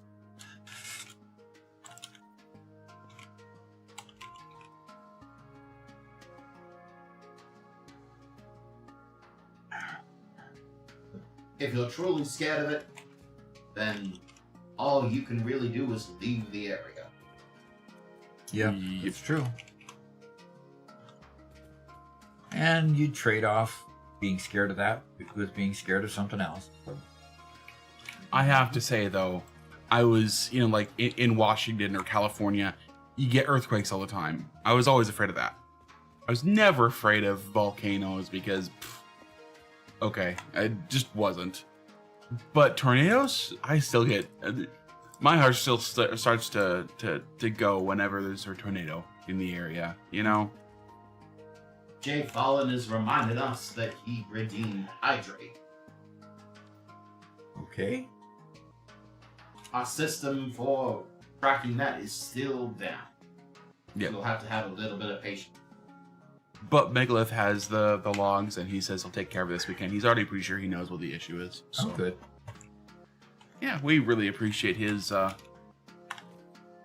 custom software he built for the channel to be able to give us the Ada voice is really cool. Mm-hmm. Absolutely is. Oh, Mr. Wiz is saying he's waiting for Yellowstone to go. Yeah. Kilauea is being active again on Hawaii. How many homes did it destroy last time it went up? Oh, Jay Fallon is Jay Sanderson on YouTube. Okay. Fantastic. Oh, gosh. I need plastic again. You can never get enough plastic. Well, that's what I'm working on. But Mark would rather see me flounder than produce. So Oh, you may build again. Oh, I can build again. Can I fly again? Nah. Nope. You got another 20 minutes. Okay.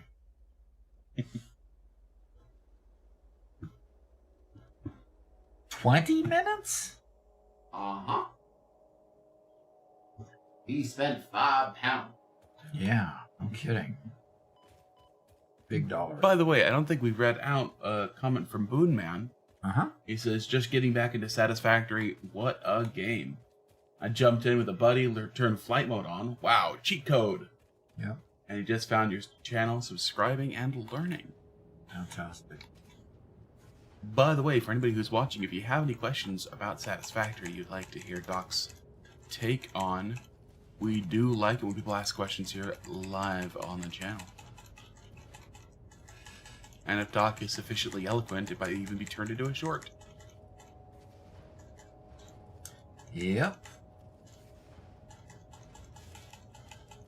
And we just had another release of one a few minutes ago, didn't we? At 9 o'clock? Yes, sir. 2 hours ago. So today we are live streaming, released a Q&A episode and a full video, our Star Rupture video. Yeah. Star Rupture was a lot of fun. And the portion of the Star Rupture video wasn't that we did this time wasn't about the building so much. We went to a place and explored and had to fight creatures and stuff like that. So it's more about the exploration, where I Am Kibitz, when he posted his, was more about the building and playing with friends. So we're trying to kind of complement I Am Kibitz instead of trying to duplicate the kind of stuff he did. So, you know, watch his, watch ours, comment, and tell us what you think. Because I think that's a game I'm going to put in our stable on a fairly regular basis. Mm-hmm. And Garrett actually enjoyed it, so he might actually play with us for a while. I play with you every time we do Doc and Sons. Oh, that's true, you do.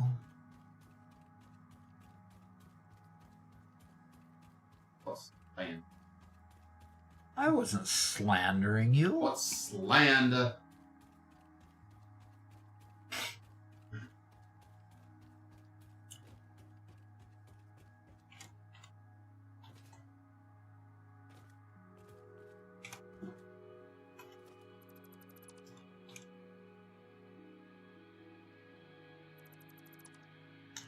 Hi, how are you?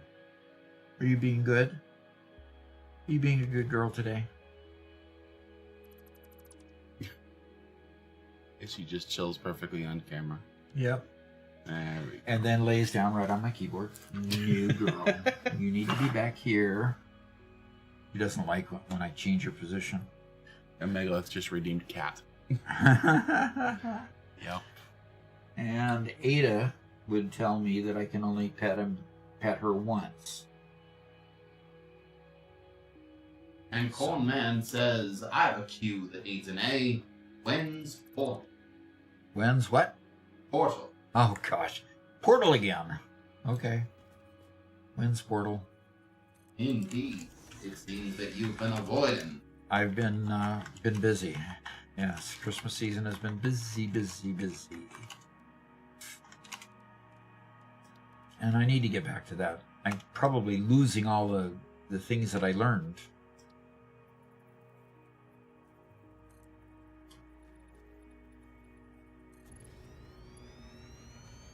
All right, putting those stairs back. There we go. And it's all the way to the ground. Good. Okay, now I've got a platform that I have stairs up to, and now I can get rid of these 2 extra platforms now that I built it correct. And move on. Lexi has a question for the universe. Oh, Lexi does, huh? All right, well, let's see. Lexi says, Doc, I have a question. How do you manage getting enough sulfur for both nuclear breakdown into Fixonium and have enough for bombs, ammo, rocket fuel, since there's only 1.8 per minute? 1.800, I don't understand what the A is, per minute, max on the entire map. You know, I haven't had a problem with it yet. I'm sure, you know, at times I might end up having a problem with it, but at this point I haven't had enough of a problem. I created a big compacted coal factory using a fair amount of sulfur in the last build, but I didn't create a whole lot of stuff for nobelisks and stuff like that, so didn't have the need there. But I will get back to that question. You know, if I ever have a problem and need to get around it. So that's the best I can do there. Add some alternate recipes. 10,800 a minute. Okay. Okay. I think the whatever the end game item is, machine is that allows you to transform one resource into another. Aha. Could turn iron into sulfur. Converter. Yeah. That might do it. Iron into sulfur might do it. Yeah, that's true. All right. And let's go back to the game.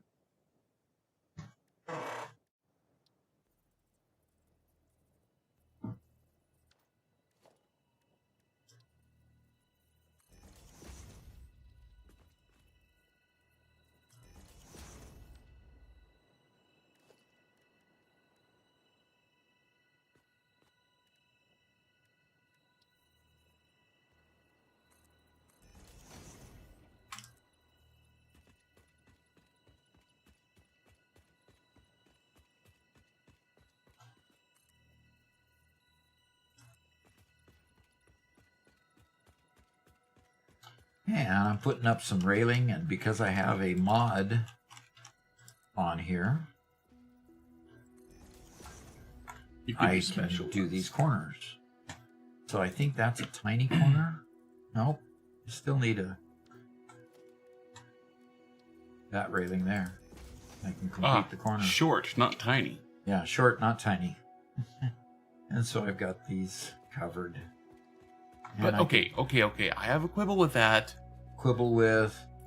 Their naming conventions. Oh, well. Why would you worry about it?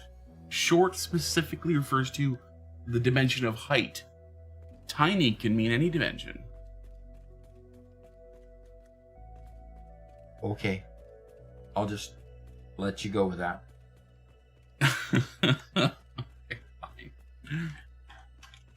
All right, I'm gonna go put my last freight platform on here, and those will be my unloads for the plastic that's being brought in.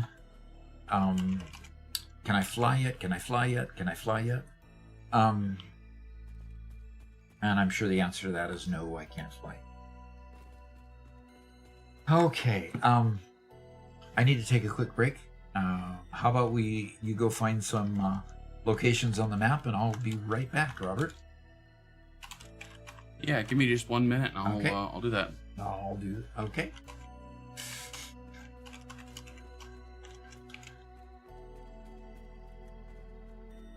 Yeah, I've got to pull that up. And I got to pop open an instance of OBS, so it stops Discord from doing pop-ups with all the conversations going on in the background. Oh, yeah. Alrighty. Okay. And we have 33 folks on YouTube and 45 on Twitch. So we got 78 folks watching us. And that is way cool. That is a really, really cool number. Lexi says, how about we watch Garrett try? I'm sure he's less perfect at it. Less perfect at it. Okay, Garrett. Your turn. Yep. What? Garrett, let's swap over to Doc. Get out of here. Okay. What? Garrett? What? Where are we? I don't. What? What happened to your accent? I am doing my accent, and you can't say any different. Where do you think we are?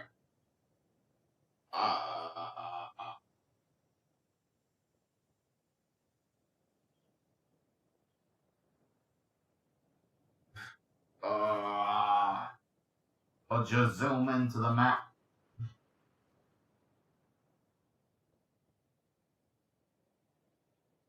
Which biome are we in? We're not in the Great Dune, the northeast. Okay. Not there. We might be between the dunes and the Spire Coast. Somewhere in here? We'll say. Maybe.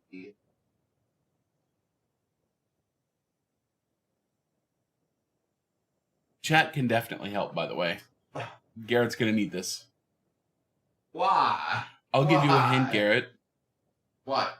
It is on the map that you have zoomed in. You have not removed it. It's on this map. Okay? Yeah, well, looking at the area between the Spire Coast and the dunes, I'm struggling to believe it's there. Okay. Well, where do you want to go? Do we want this left area? Mid or right? Left and south, I think. You think down here? Okay. And from here we kind of have the left, mid, right. Oh, We'll zoom in. There we go.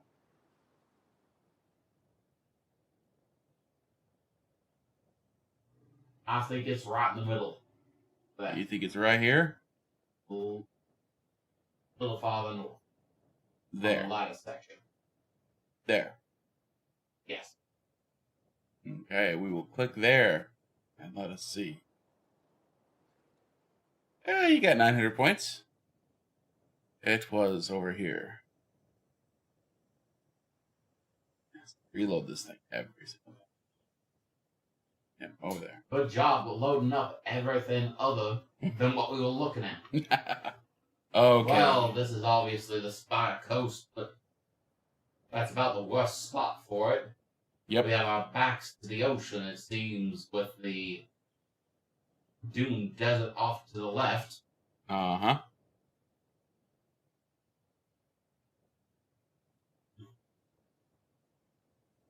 I think we're on that northernmost island, This one or this one?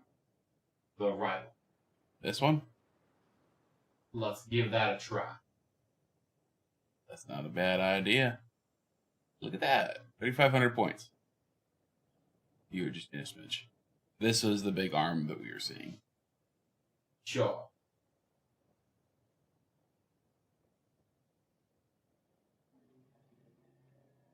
You should get this one. Oh, I suppose that this is the blue crater. Okay. Looks like we're at the back end of it with the bar with the far middle being the waterfall. Okay, so back end is left, right, top, bottom. And we move the camera. Not the map, the camera. You want me to pan around?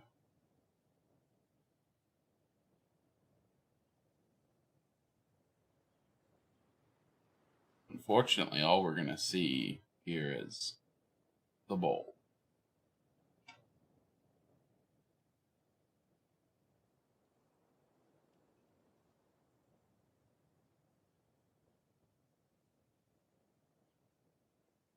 I actually think that we're in that cluster to the top right.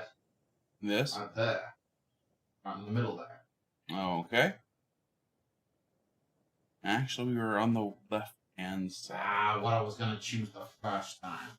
Not too far off, though. Doc, save me from this torture. Garrett's trying to guess. We want to see how good of a score Garrett can get. Garrett, what zone? Well, that's the hockey. No?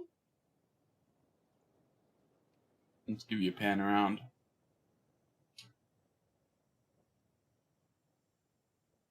That's on a bluff.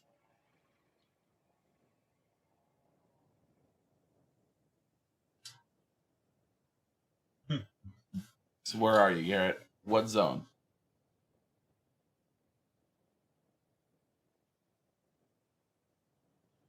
South and to the west of the dune desert. So you're saying here. Farther south and farther west. Okay. Close to right there in the middle. You go out in here? Now there's too much tall stuff. Off to the right. Zach says Rocky Desert. No, that's not the Rocky Desert. The Rocky Desert looks different. Okay. Oh, I'm sorry, Rocky Desert. Of course, that makes all the difference. So, do you think this is a good shot? Yeah, right there in the middle. Put it down. Don't think that's correct. Not the worst you've done. How about that? You're pretty close. Not the worst, huh? No, final round. Final round. Let's see if maybe Doc can help Garrett out a little bit on this one. Where are we, Garrett?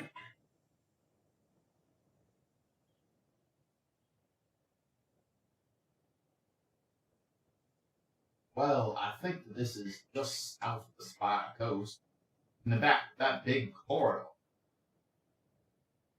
In fact, right across that, on the south part of that river, going straight through the corridor. This? Yeah, up on the bluff. We're right here. Why not? You're actually looking down the corridor like this, not across the corridor. Okay, so Garrett's total is 1,100 points. 11,000. He may.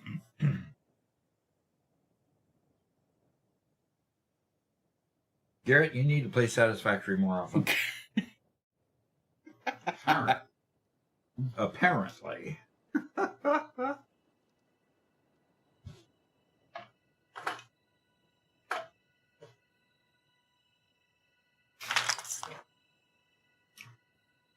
Alrighty, I'm getting my ears hooked up here, and we will be back in business. All right, here we go. All right, I need to put some containers up here so I can store some stuff while it's getting unloaded. And I'll just put that. Oh, give H. Give me an H. Yeah, put it right on that. And there. Okay.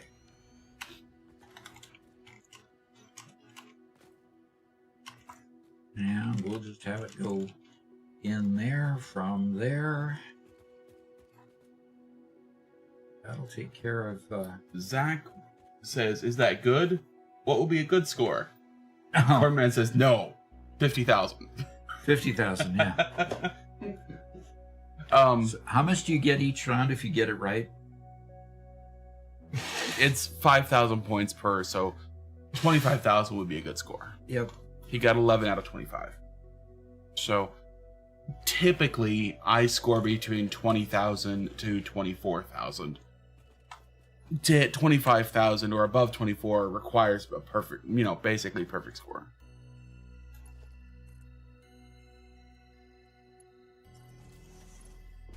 At least one perfect score, right? Yeah.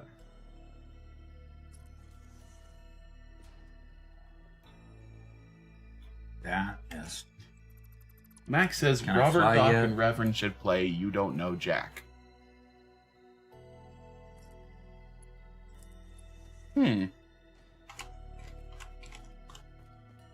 So who's Jack? You Don't Know Jack is part of a game series called Jackbox Games, and it's a trivia game. Okay. Generally, Jackbox Games is kind of fun. It has a whole lot of small party games. The thing that it does well is it allows people to log in using their phones. So remember when we were doing your classes and we use a site and all your students would log into the site? Yeah. This is Jackbox Games does that, but better and more fun. Better and more fun. Yeah. Okay.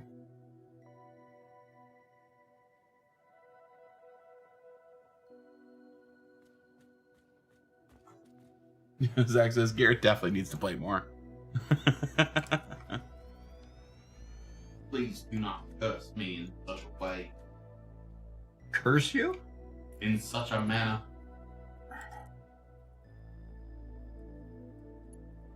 He thinks it's a curse to tell the truth about his skill in determining what places on the map.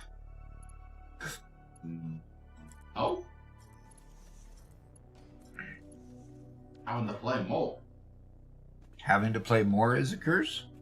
Aww. Max says you should do it for member-only stream. I think that would probably be the right place to put it, or maybe for just a totally unscheduled, just hanging out, having fun sort of thing. For what game are we talking about? Any sort of Jackbox games. Ah, okay.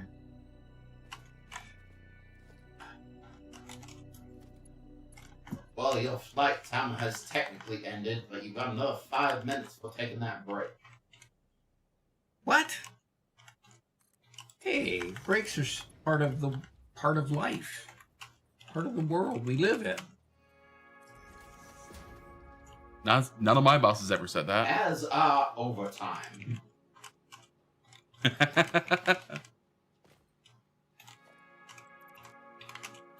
Zach says you should make a redemption where Garrett gets the location. And Lexi redeems Stretch. I just stretched.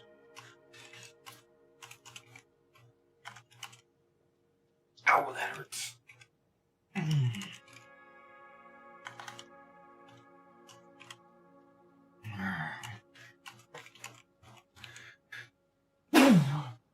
Excuse me. By the way, Doc, I have still rehabilitating. What? Yeah, I'll ask. How is your shoulder doing? It still is. The biggest challenge is putting my hands together and trying to push them in. This right, it can't push this way. It wants to just cave in instead of pushing. So there's this front part that's still not developed yet. Okay. And so it's, that's part of what's being exercised when we play our air hockey. Yeah. And I think that's a good thing that I'm getting that kind of just repetitive exercise. Yeah. So it's getting better, but it's getting slower and slower. So. Yeah, as you approach usability, it's going to continue to slow down, unfortunately. Unless you find a way to push it further. Yep.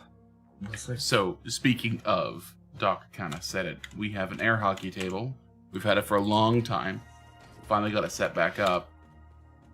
And, yeah, it's...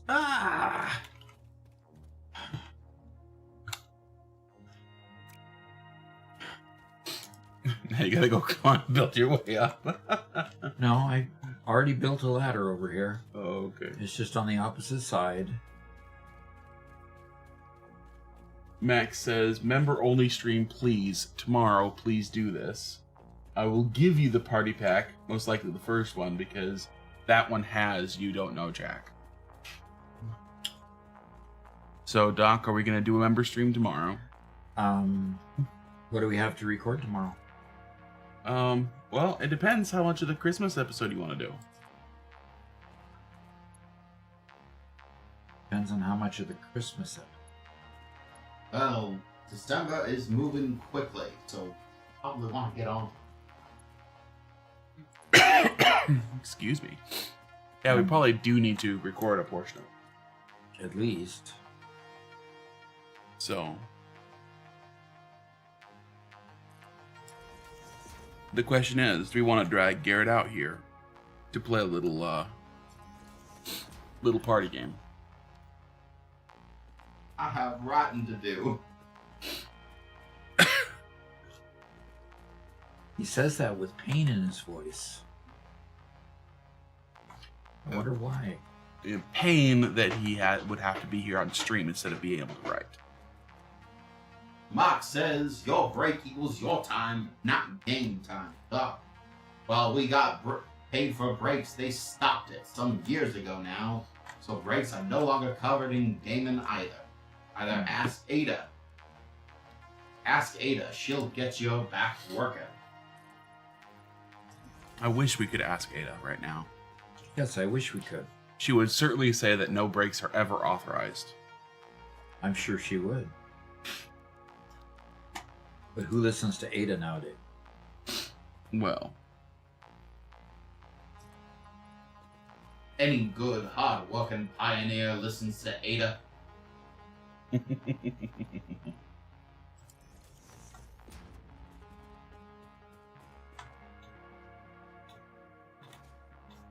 Lexi says, "Why did Dog have to get you a PC, Garrett? Is playing a curse."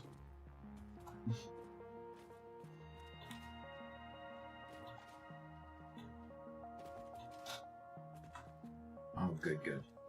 Oh. Apparently, the Jackbox Party Pack is free on Epic today. Oh. It's been so long since I've logged into Epic that's having me log in again.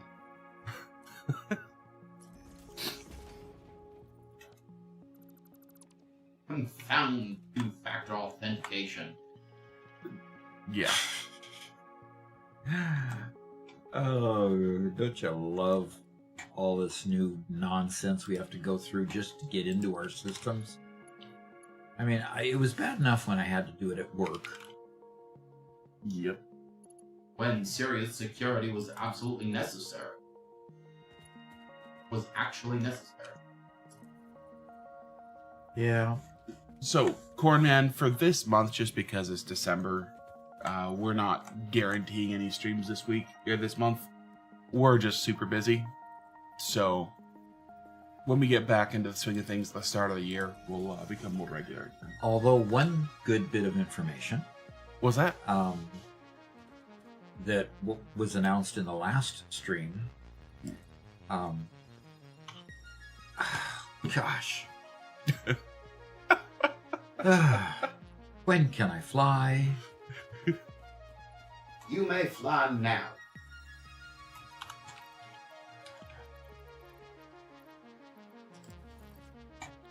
Thank you. Zach asks, what happened to Ada? Ada was a piece of software that just needed some maintenance, I guess, because it just stopped working. So it's just a matter of Megalith, who was the one who programs that for us, just tweaking it so that it responds to some latest updates that it needed to respond to, I guess. Mm-hmm. Is that about right, Robert? Yeah. Is that really what kind of went on? Twitch made some changes on their end, and we had to change things in response. Yeah, I think Simple that's as that. what it is. Strangely enough, actually, it appears as though the software is still receiving Twitch stuff. It's not a problem on Twitch's end, which is strange. So, he actually thinks it's something to do with Chrome, because it is the Vocalics is built on a Chromium. So, that's actually that updated that messed things up. Ah. Okay.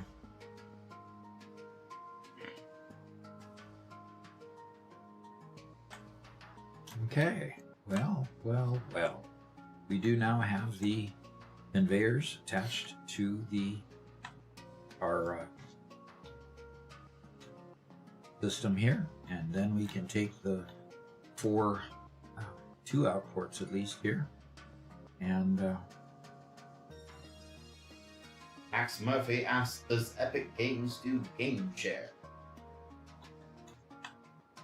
Don't know. it's an individual game by game basis, isn't it? Whether they, oh, you mean like Friends in Steam?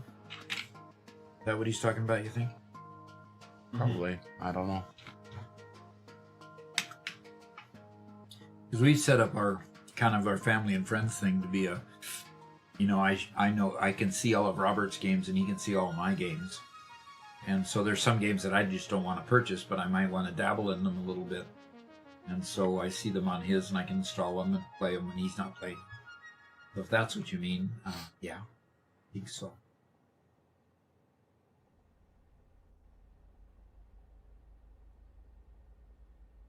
Okay.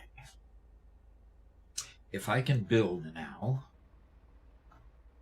I am going to now try to work on attaching this train station to the other train station. And so, oh, stop.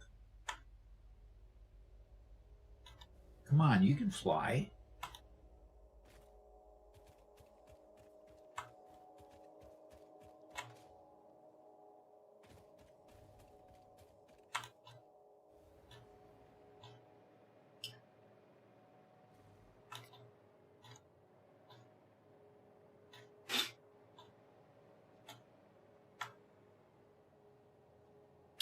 Now, I don't have this station powered up, so without power on this station, I wouldn't be able to fly as I am doing currently. So I'm going to go ahead and power up the station, even though once they're all connected, I really don't need to do that. But I'm going to go ahead and power it up just so I can fly when I'm putting in the individual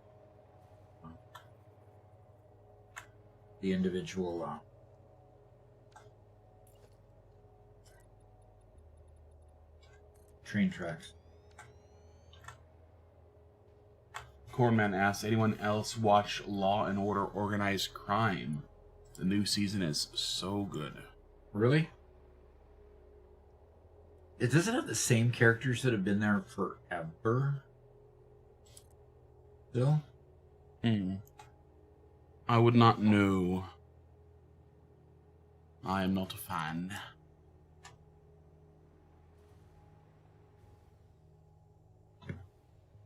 Now, why are these railways not keeping me up? Usually the junction of a railway will keep me flying. Huh, interesting. Is it connected to power yet? I connected that station to power, then I connected the train rail to this.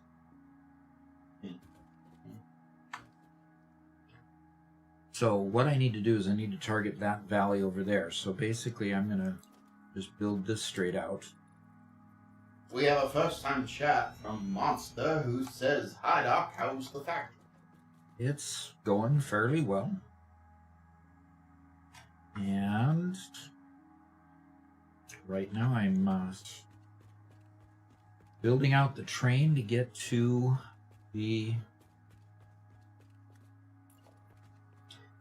my plastic factory.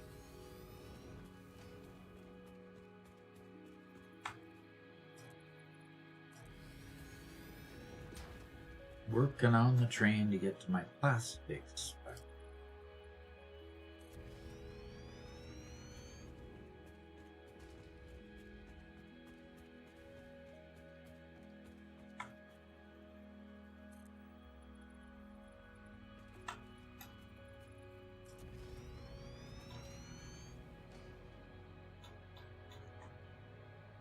Okay, so I want to basically go over that pillar there.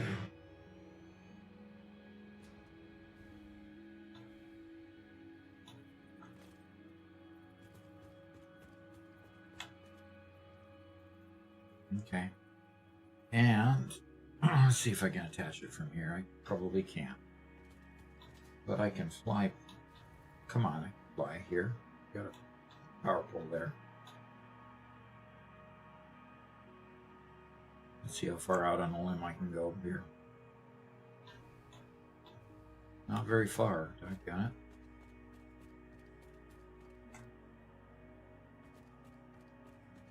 I need to turn up my volume. I can't hear the game sounds. Okay.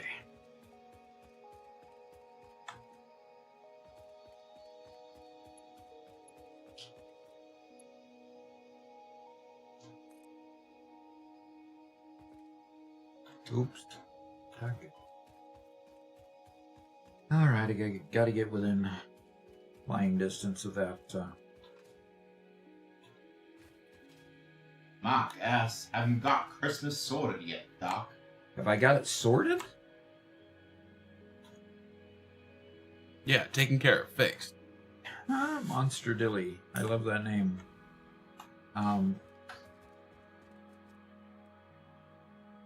have I got it fixed? Taken care of. Done. You have all the presents bought. Mostly. I think I have a couple more coming from Mama Doc. Yeah. And she keeps on hiding her shopping cart, so she's still buying for me. That's scary. Yeah, that is scary. January gets scary. You know, when the piper comes to pay the bill.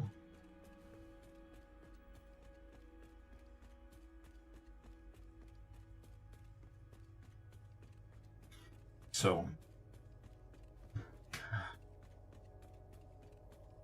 Do we have an ETA on when we can put my book up on the store? on the store, I will put some work into that this afternoon. I've also got good weather out there, so I'm really conflicted as to what to do when and how. So let me see if I can. The South Park. Never listened to South Park. Never watched much of anything of it. So. Not quite Doc's sense of humor there. Yeah, it's kind of.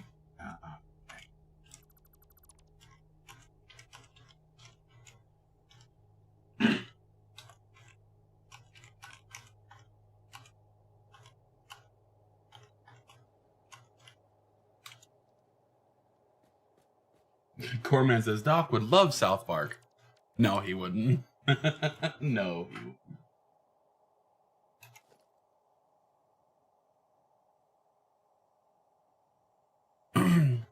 So Max Murphy, I looked on Epic Games for Jackbox games for anything free, and the only ones it wasn't featured in the free panel, and the only ones I could see cost money.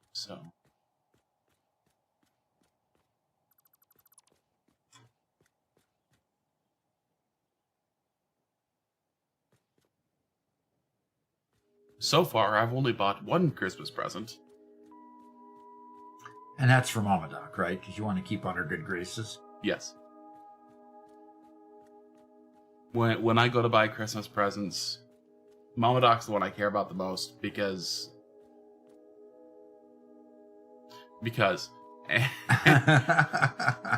and then if I have time and or money, I get for other people. So.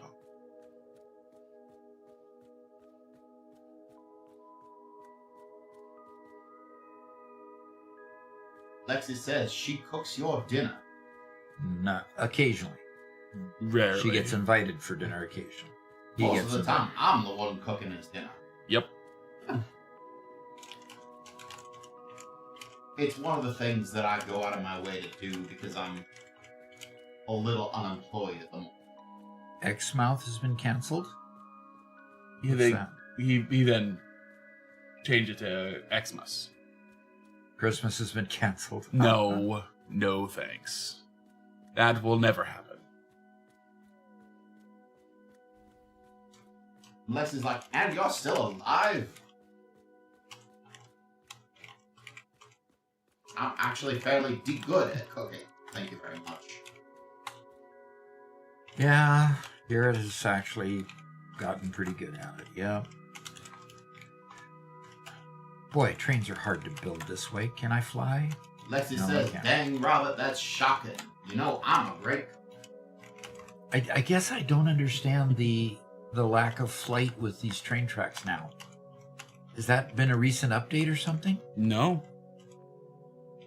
Are they not connected properly? Or is it the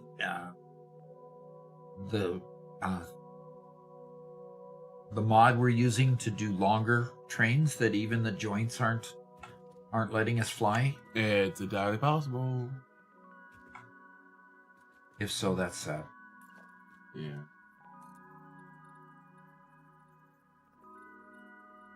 Yeah, no, Garrett's been doing pretty good at cooking. He took a interest in it a number of years ago, back when we could get pork steaks fairly cheap. And we had a nice barbecue.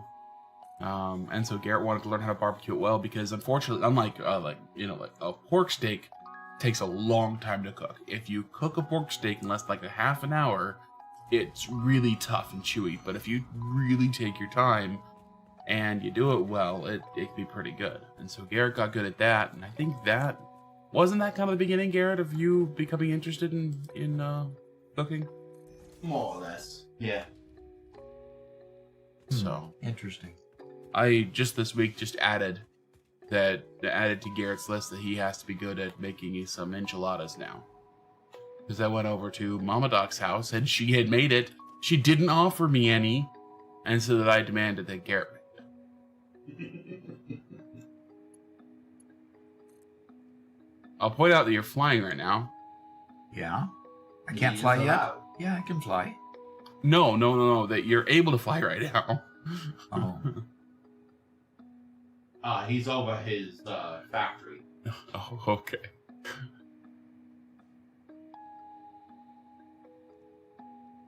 Meech says, I'm having a hard time loading my train freighter. It just won't load.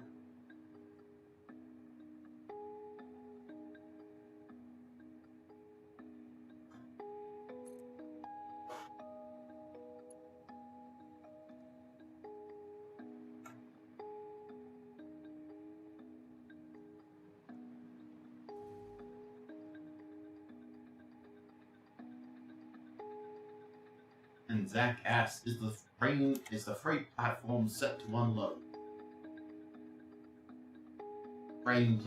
The freight platform settings can be a little weird, especially if you copied a platform that was set to load or set to unload. And the arrows on the train station tell you which direction the train has to go, correct? It tells you which direction it will recognize a docking train.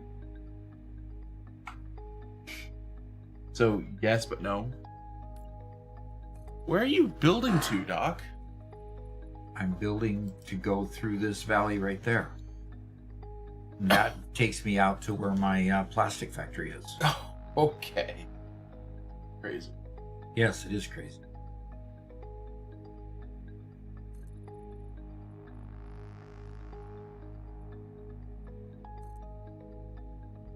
Yes, it is crazy.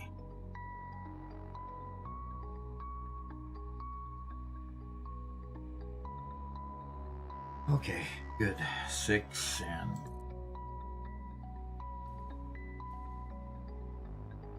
Max Murphy says, I just looked it up and it was free today until 11. Oh, and it's after 11. Oh, shucks. Well, it depends what 11 o'clock he's talking about. But, yeah, it's not on the homepage.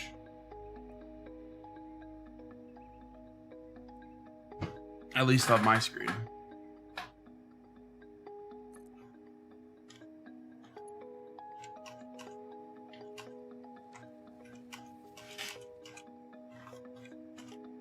You're docking your train. Are you docking your train? Do you have the timetable set? Oh, gosh. Doc, you so crazy, Scorpio says. What? So crazy about what? I'm building this nice, elegant train track. Elegant. Is it not elegant? Obviously, it's not elegant enough.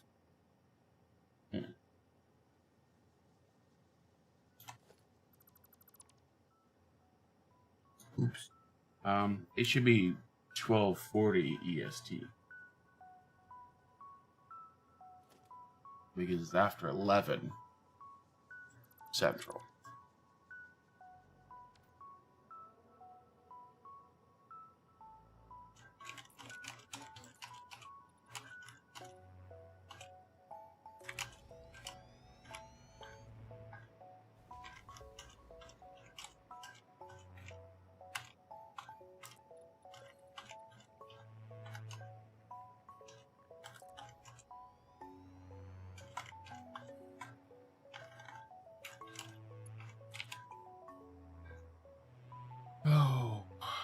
I'm flying, but I'm staying over these platforms just in case.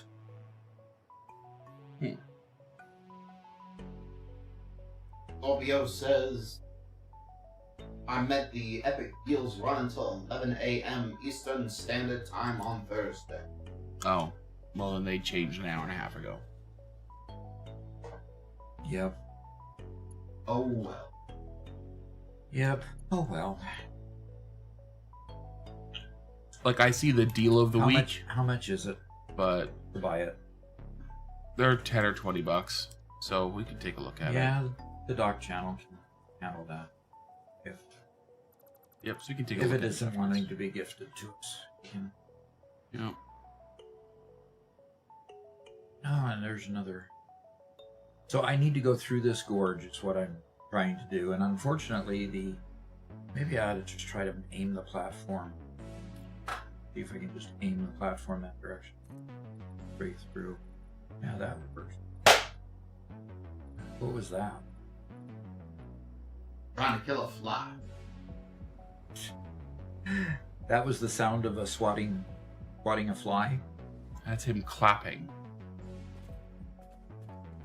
Okay. So it was fairly cold here for a couple of weeks, and then 2 days ago, suddenly it warmed up one day, nice and warm, and immediately there were flies everywhere.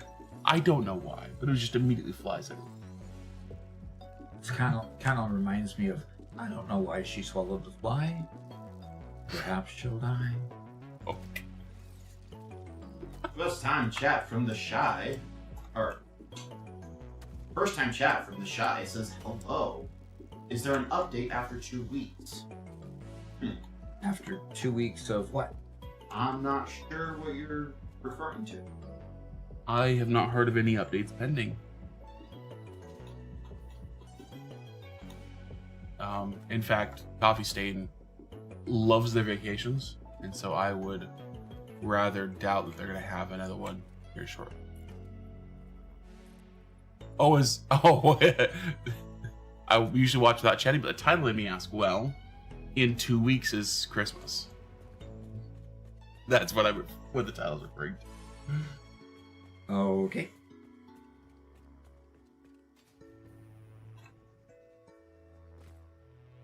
Okay. We are getting out there. We're getting it.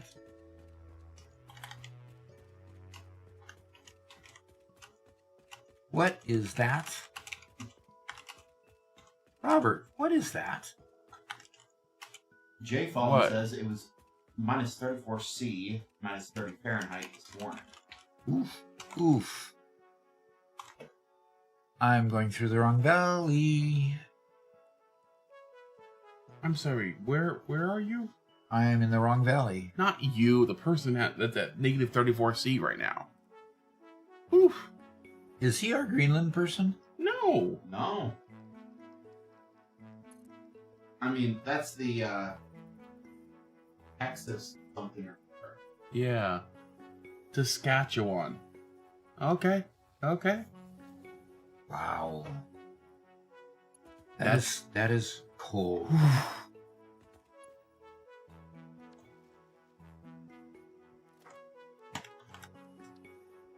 I definitely want to move farther north, but that's a bit too much, I think. That's a bit too far north. Yeah. When you have to suffer through temperatures like that, yeah, that might be a little bit much.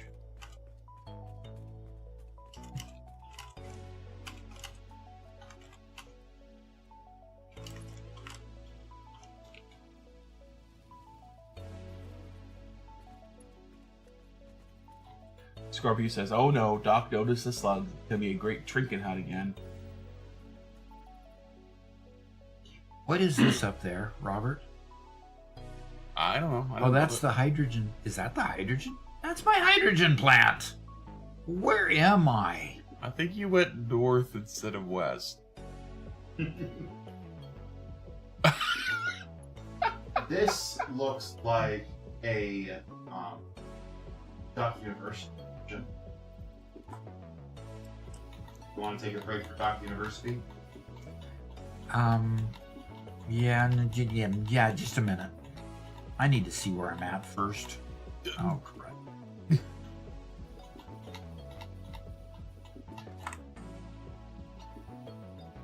Hey, Random See if I Kurok can says, rescue "Hey Doc, myself. hey Doc, big fan of your content." I'm supposed to be over there. Scorpio says, "Send out a church party." Yeah, no kidding. I mean, how far out of this can I build? Can I land right there? No. Yes, No. this will be a nice scenic route. You can. Uh-oh. Uh-oh. Ruh-roh. I'm giving Robert fits. I just realized I enjoy the content. You just realized that? Go ahead. Let's do it. Okay, let's go ahead and go to the universe. Here. Let's go to my office. Time for counseling. The counselor's going to come and counsel me. Garrett. Time to go to my office. Sorry. All right, Birdie Picks has a question. It says, Gaming with Doc, I really want to start playing again, but the thing that holds me back is having to find all the hard drives, Mercer Spheres, and Summer Sloop. Is there any way to just start with those? Like a mod or something? We do have a world save that we could share with you where Lexi, or Alessandra Petrova, as you see her in the Twitch chat, has gone and collected, if not all, most of the Mercer Spheres and Summer Sloops. We could share that save with you. I think we have it on the Discord, don't we, Robert? Yes, sir. And we could share that with you. You could start with that, if that's the way you want to play, because that gives you a huge advantage starting out. I'm sure one of the admins, either Garrett or Robert, can share with you where to look on the Discord for that save, and you could start out with that. Let's if you want to, you could use that save to start your game out, and you could start with all those. On the other side, I like going to find the Mercer Spheres and the Summer Sloops because it allows me to take a break from building the machines and the factories. So it provides me some balance in playing it. But either way you want to do it, that you can have it on both sides if you want. I've been tempted to go start with that save because, gosh, it gives you a huge advantage. So, hey, go to the Discord, and 90% of the spheres and 100% of the sloops and 100% of the hard drives have already been collected in that particular save. So, yeah, we'll have it out there, and we'll go enjoy it. Let's go back to the game. We got a first-time chat from a Brandon Korok. Says, what I did was find a few and dupe them with glitch to start with a bunch. Yeah, there was that glitch, wasn't there? Mm-hmm. I am personally all for black magic, as I call it, but yeah, they patched out a couple of glitches, and I don't know that any more have been found yet. And so I'm waiting on somebody to find some more.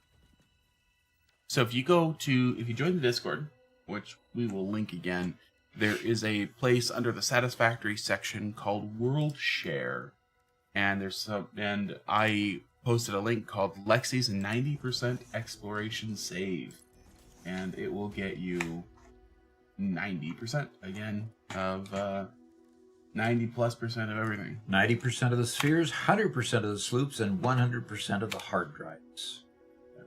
So please, come join. Love to have more people there with us.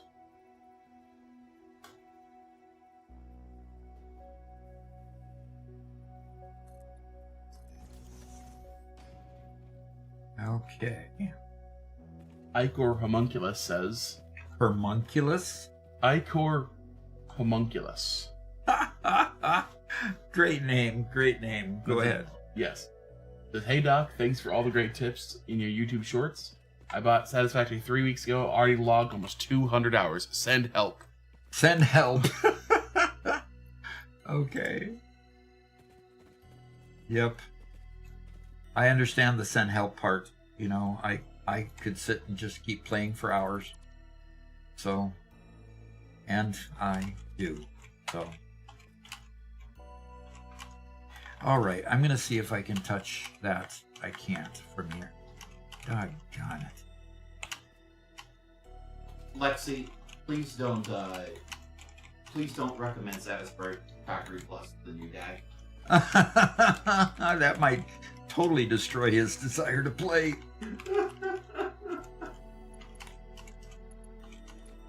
I mean, enjoy Satisfactory Plus. You enjoy it. But the newbie might have a hard time with that. The regular game is overwhelming enough to a new player. And a random Korok says, "Same here. You really got me into the game. I just can't stop it." Yeah, we are responsible for many addictions. Many incurable, I'm sure, addictions.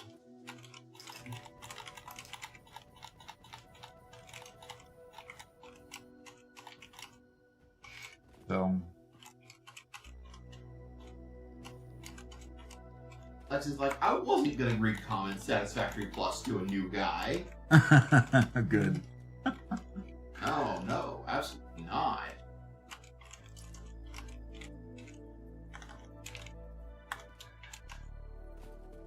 I love how Garrett can read his own inflection into what she says.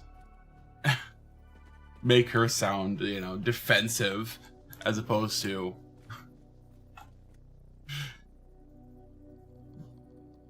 offended, maybe, I guess. That's the best part about reading YouTube comments. Yeah. I can completely misconstrue anything they say at any time for whatever reason I choose.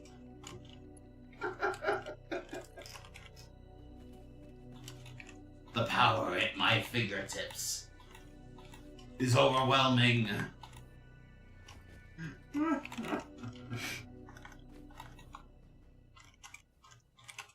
Scorpio says, still want to see Doc try Dyson Sphere program one day. Oh, that is on my list. Believe me. So many games, so little time to play. And if Mama Doc has her way, I would be building her a new house instead of playing on YouTube. Ivielia says, to add to the subject of hard drives, if you look through the special settings when you create your world, somewhere along with the arachnophobia mode, you'll find the option to open all alternative recipes. Mm-hmm. And a random Korok says, Satisfactory Plus? What's that? It's nothing, don't worry. Don't worry. It's you don't need to look into it. It's fine. It's for people who saw Satisfactory and thought that it wasn't complex enough.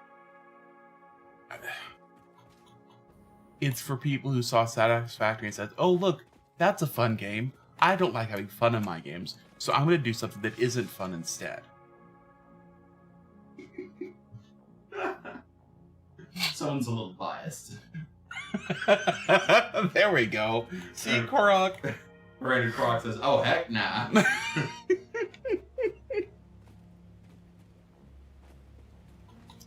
Like you said, it's for people who thought that Satisfactory wasn't quite complicated enough and needed more challenge. And Kaizen says, wait, why are we talking about me? Jay Fallen says, it's for when you devote your life to efficiency. Ooh, that sounds like Kaizen. Yeah, it does. Literally named himself after it. Yep. Whitestone's here. Says, you're looking older today since Monday, Doc. Hope your holidays are going well. Okay, what makes you think I'm looking older? A little bit of scruff, maybe? More Santa beard here? Actually, it's going to be a Sean Connery beard after a while. And I told my wife that when I get to that point, all of a sudden I'm going to become suave and debonair. And able to kick anybody's butt if I needed to, and everything. So, and she says, "Oh yeah, right, sure, And what loony bin do you want me to put you in?" I said, "Okay."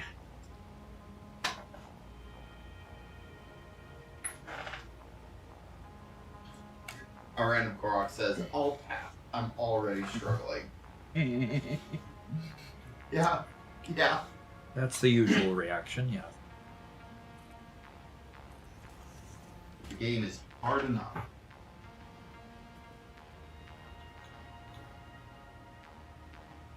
It's like the crazy people who play Dark Souls and say, "Hey, I haven't had my butt kicked enough today."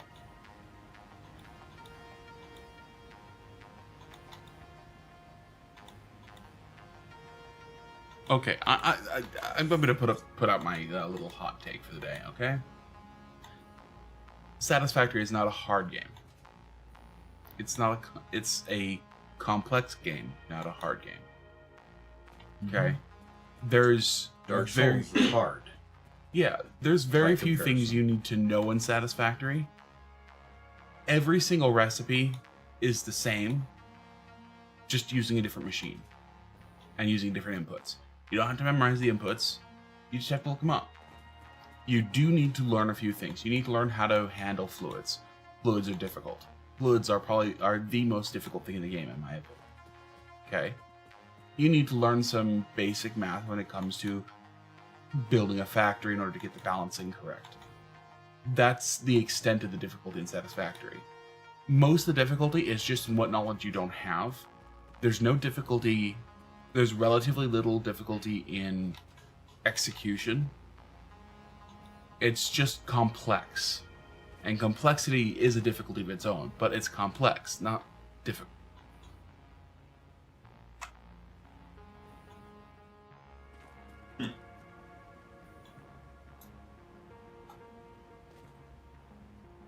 As a controller says, "I'm really hoping to learn more editing for YouTube content. I really think games like these can be a great medium to teach people about lean and project management concepts in a more Absolutely. relatable way. With a virtual Gemba to play in, as opposed to most content on for the topic, pretty bland." In fact, my 13-year-old grandson has watched me play Satisfactory and says, "I'd kind of like to learn that one." So, Which one is that? PJ. Well, I mean, that's certainly a better direction for him to take his education than other nephews decided. Then other what? Nephews. Okay.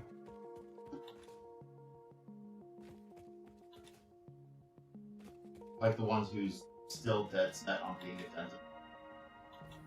He's not anymore.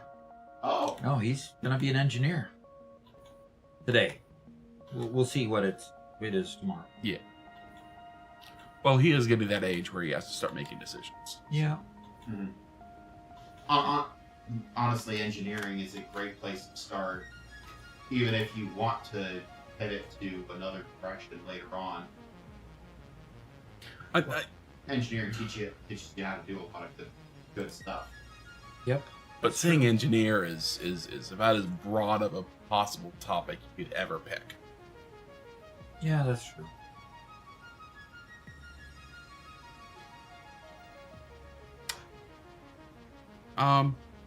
Whitestone says, "I see the server is still having issues. Guessing that's why the password is wrong." We got onto the server just fine yesterday. We loaded a save that had all the pieces and parts that were missing on the last save that we tried to load. I might need to change the password back to where it was. Okay. Cornman says, "Here it seems like the software engineer type, if you know what I mean."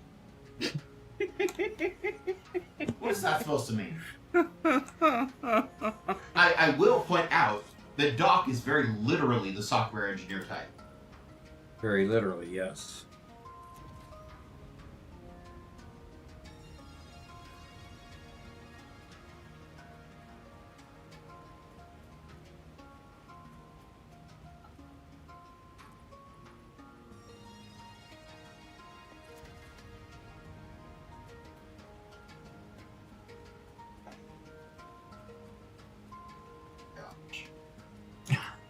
I've tried to learn programming.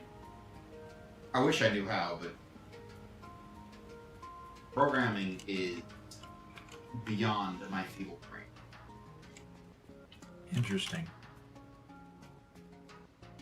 I'm surprised.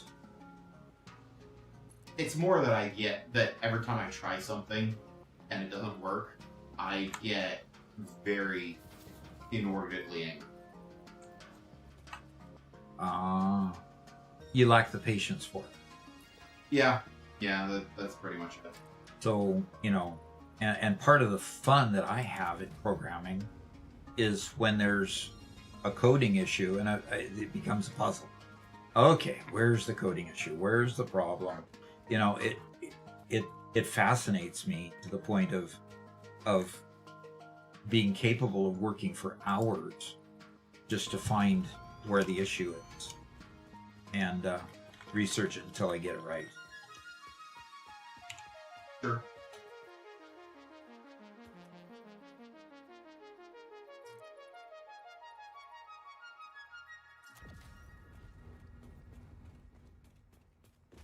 I'm growing right through where I was going to put my nuclear power plant. So my nuclear power plant's getting farther and farther out in the ocean. So I wonder how much farther in the ocean I can be before I can't be out there anymore. Corman asks, Garrett, would you say that programming broke you?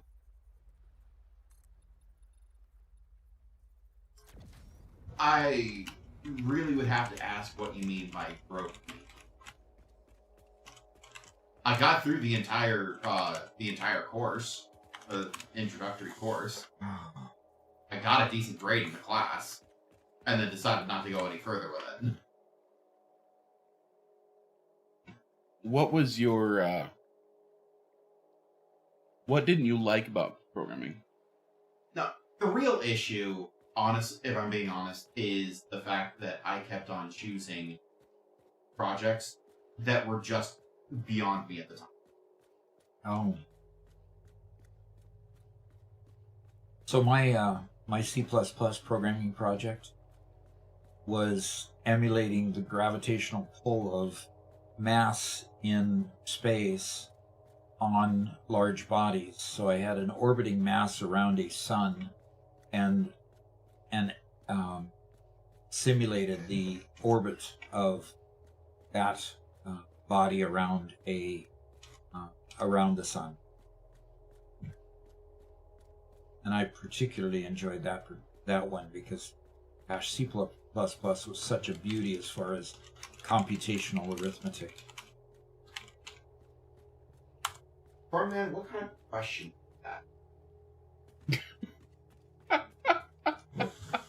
Do I like wearing tall socks? I mean, I have some. I've got a pair of tall work boots that I have tall socks to go along with it. But other than that, I don't... Why would he want to know whether you like tall socks? I've got no clue. I've got no clue. Okay. And Zach says, what grade is decent to you, Doc, Garrett? I think I got a B. B is boy? B is boy? Yeah, as in boy.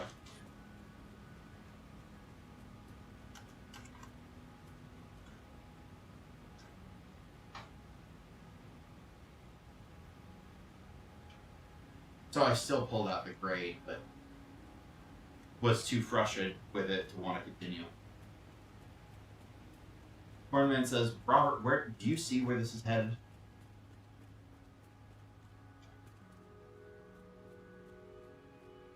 Not specifically past just the, goblin living in your basement, programming all hours of the day sort of character. Oh, is this a house elf reference? No, I don't think so. Oh, yeah, just the very specific stereotype. Software engineers have a very specific stereotype. No, I don't think Garrett fits that. No. Scorpio says, old tall socks Garrett.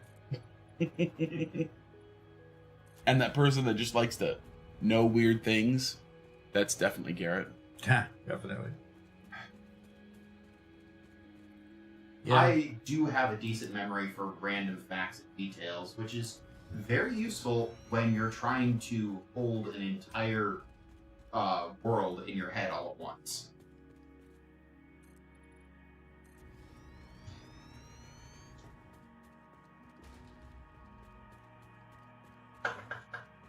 Well, you see all my drones up there? All just hovering. Yep.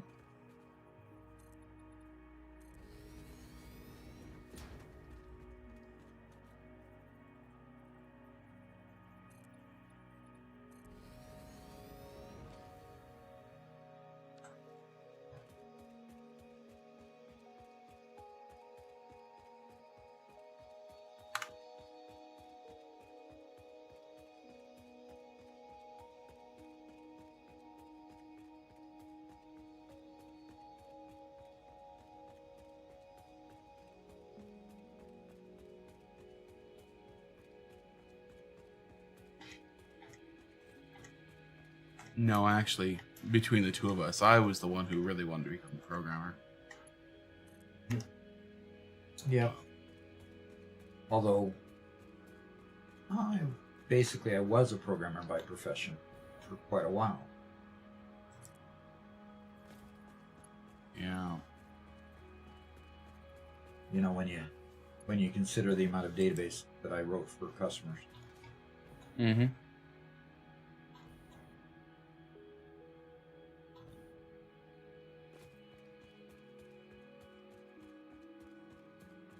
We have a good question for Doc University.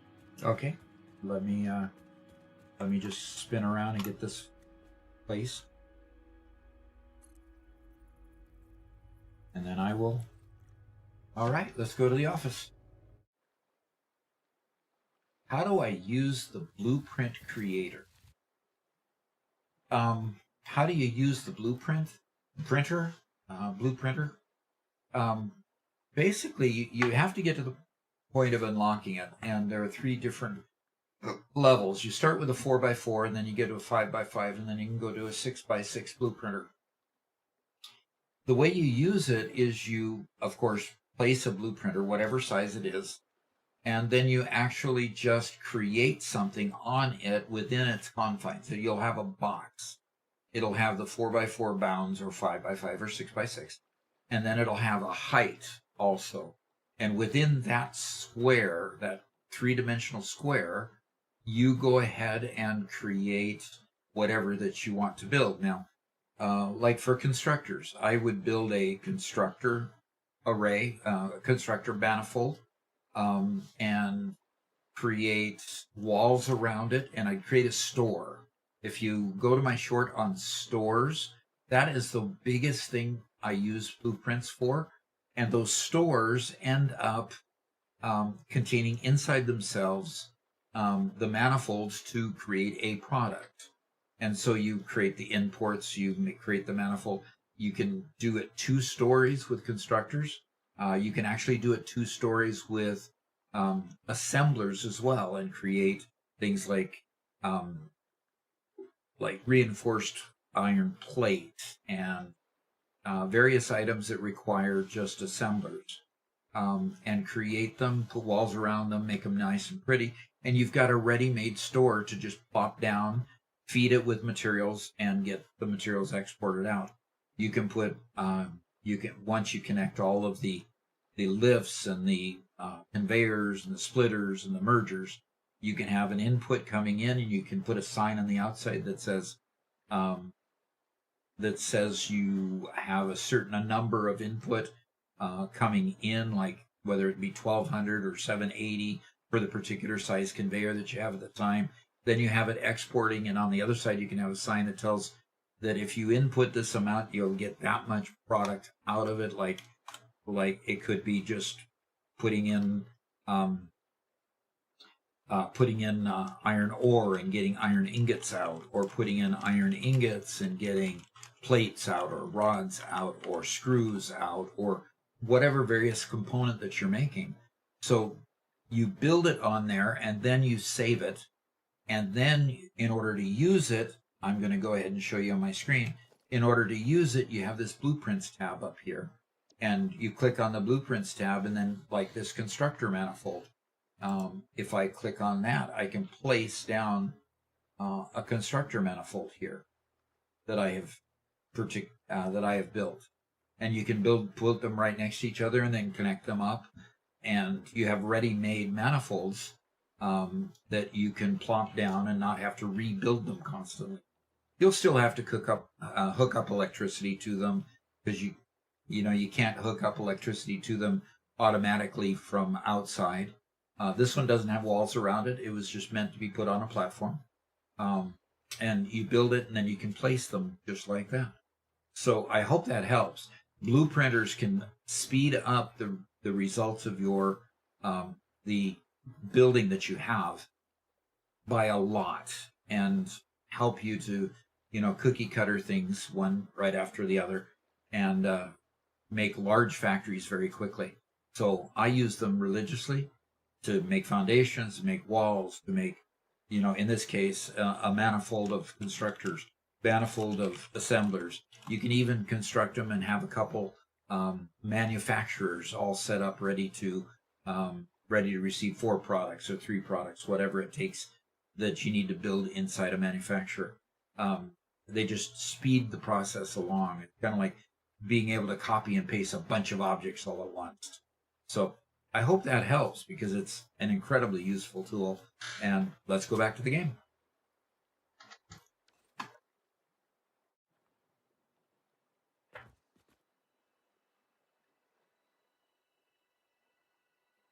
Jason Okay. Bird says, I'm wrapping up phase 4. Uh-huh. Used 0 foundations in my first playthrough. Am I crazy? Yes, absolutely. That must have been, I go look at my first build, and I still have the save from my release 8 when I was first learning the game. Release 8 of pre-release. And I am amazed. I didn't build much on Foundation at all. And, I can't say I regret it, but it was really weird to look at those old builds and have them all on Foundations. Just really, really, really weird. So I was kind of half coaching Doc, but I never played with him during his first, or for quite a while during his first playthrough, not for like the first 30 episodes. And I remember when he unlocked Foundations, I'm like, hey Doc, you should go to this new area here and you should just build a massive foundation and start building on there. And he was just like, okay, I guess. And puts the foundation there, and then starts building on the foundation, off the foundation, and near the foundation, and just made this huge tangled mess all around it, and didn't build up the foundation, didn't continue to extend it, and it just okay, I built the foundation, now what? I'm just like, okay.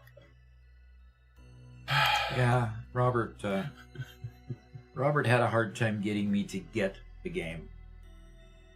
Get as in understand the game. And now of course he is okay with how I play and stuff. So He says that as though it's truth. Of course it's true. He is okay with how I play, right? That's what it sounds like. Yes. Lexi says, to look at Doc standing there, not knowing what to do when he's standing in front of him on the screen with a button to press. Lexi, that was a little bit of gibberish. Well, what she's referring to is that I was watching during the anniversary playthrough of the game, and I was watching it, and I was yelling at me on the screen. Mm-hmm. Oh, You know, it says right on the screen, hit E to open whatever, or hit R to change this, and I wouldn't click it. I wouldn't get it. I was getting frustrated with myself. And yeah, that's what Lexi's referring to. It was pretty bad, my first playthroughs. Literally. So, enjoy my first playthroughs if you want to go look at them. Enjoy episode 38 in particular of my first first builds. Episode 8 was that episode where Robert was frustrated with me because I'd done a bunch of recording without. Whoa, get back up there. Bunch of playing without recording. Yes, a bunch of play without recording. Yep, exactly. Hey, Doc, can I read you a headline? I suppose you can. What? NASCAR settles and awards teams permanent charters. Yes. Yes. And NASCAR settles what other issues? The pay issue was huge. I So don't know. would you explain this charter issue? Bill France, who is head of NASCAR, was constantly changing the terms of the charters. And he was having them renew them every year, and he was holding them hostage. What a charter gives a team is the right to put a car on the track every single weekend of every single race, okay? And if you owned a charter, you got automatic entry into the race, okay? And it allowed them every single week to get better and to increase. While if you didn't have a charter, you had to go qualify. Now, if they're putting 38 cars on the field, or 34, depending on the race, or 40, and they've sold 35 charters, there's only 5 more positions that people have to qualify for in the race. Well, it creates a lot of uncertainty. It creates a lot of budgeting issues. And the teams were really struggling with the idea that without a permanent charter, and with you changing the rules every single year for those charters, they were frustrated. And the person that pushed the issue was Michael Jordan, because Michael Jordan had been through all that nonsense in pro basketball. And then he gets to NASCAR, and all of a sudden, he's reliving the same issues over again, which were just not cool. And so they sued them because they held monopoly power over the racers, and not forcing them into charters that were not beneficial for the racing, for the teams themselves. So anyway, that's a big issue, big day. They settled. I'd like to see the rest of the terms, because that's not all they were suing for. They were suing basically for better revenue sharing. And here you've got all the performers out there, and NASCAR itself was keeping 60-70% of the revenue and sharing very little with the drivers who provided the entertainment for NASCAR to make all the money. And they really wanted, better revenue sharing. So there were a lot of different issues. So when they say they settled, I'd like to know what all they settled. What are the rest of the term? So. Okay. First off, Jason Bird says, I'm challenging myself to complete a game without foundation. Okay. A lot of skepticism in that, okay? Yeah, exactly. There's completing a game without foundations. You can do that, sure. And it's not that it's hard. You can do it without foundations, but you have a hard time organizing manifolds and the various elements of the game. Have a hard time managing production when you don't have a solid foundation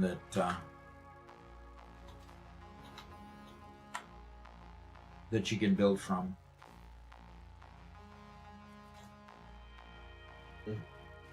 Lexi says, I think watching Doc play Satisfactory Plus would be fun. Watching him play Anno 117 would be epic. And, I got the game because we advertised, for gosh, what was the name of the studio? Ubisoft. Yeah, we advertised for Ubisoft in sharing the game. They went ahead and gifted us 2 copies, so I gave one to myself and one to my wife because she wants to play, and I just need to get her computer set up so she can. She's got a new computer and it's just been sitting. I just need to get it set up. So, and then of course I think Lexi, didn't you gift Robert a copy? Yep. And so now Robert, the 3 of us can go ahead and play on a kind of on an equal basis. From what I understand, they worked into the game that if somebody's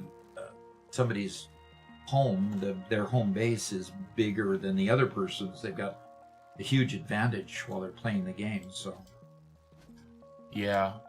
I would say co-op needs some work. Like, for example, you can't change the speed of the game while in co-op.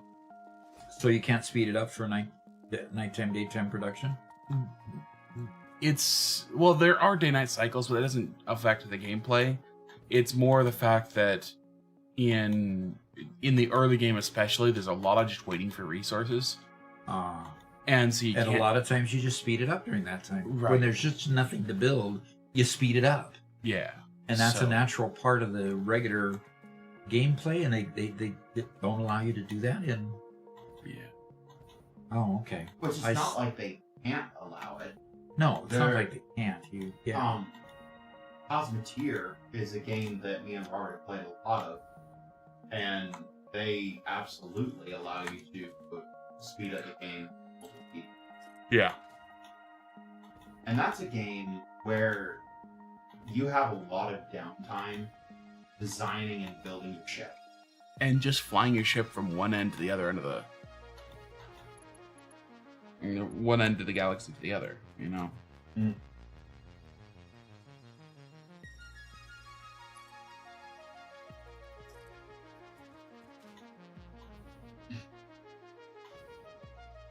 Okay.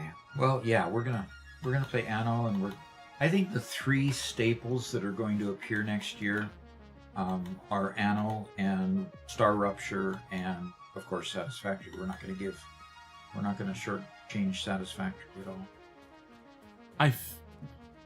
I think Anno is a good shout, but I think it might just need to cook a little bit longer.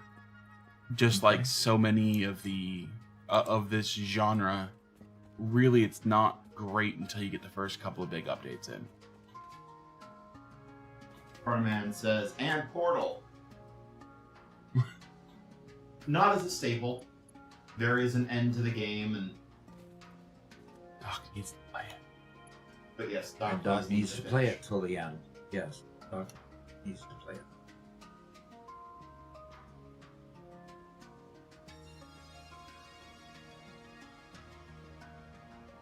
Okay, is that parallel pretty much? Okay. Good. That's pretty parallel. Okay. And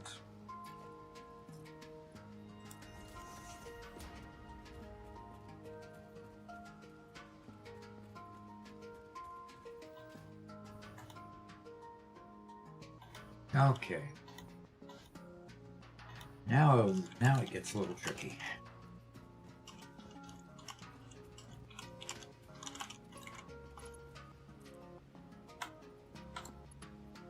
Frontman says, and there's no end with custom maps. No end with custom maps. End to the game, end to Portal. Oh. Portal goes on forever. Custom map. Oh dear. Yeah. Oh dear. Yeah. Again, I don't like mods. I don't like custom maps.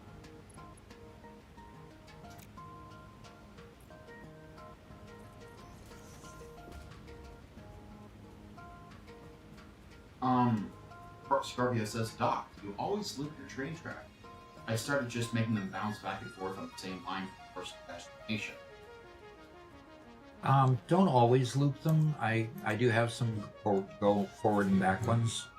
On this world, I've done two I've done 1, 2, and this would be my third major looped one.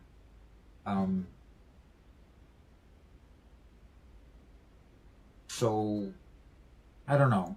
My train building is not as good as I'd like it to be. It tends to be more ad hoc than I would like it to be. If I can say something on that topic, building a loop is more gets more throughput than back and forth. Back and forth, you could only put one train. You could certainly make it longer, but in the end, it's just a single train. Whereas with a loop, you can put quite a number of trains depending on the size. Yeah, that's true. Now, I'm not off the map going over here, am I?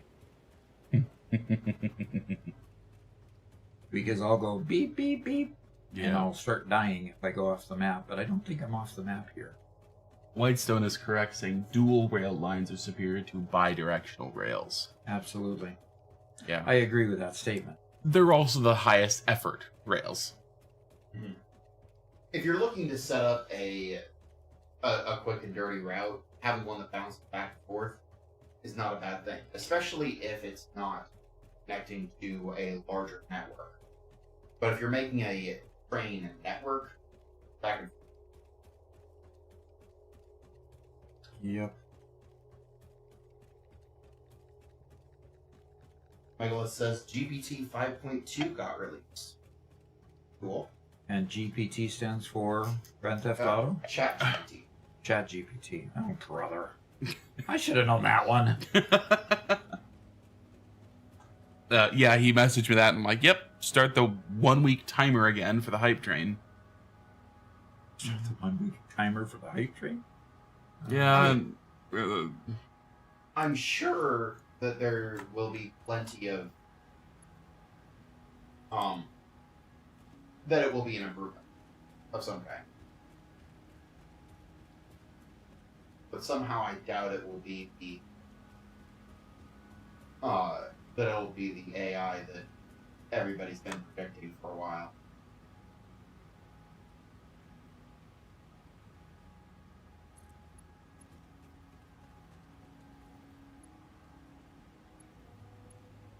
Cornman says, a quick dirty route is how I got banned from Australia. What?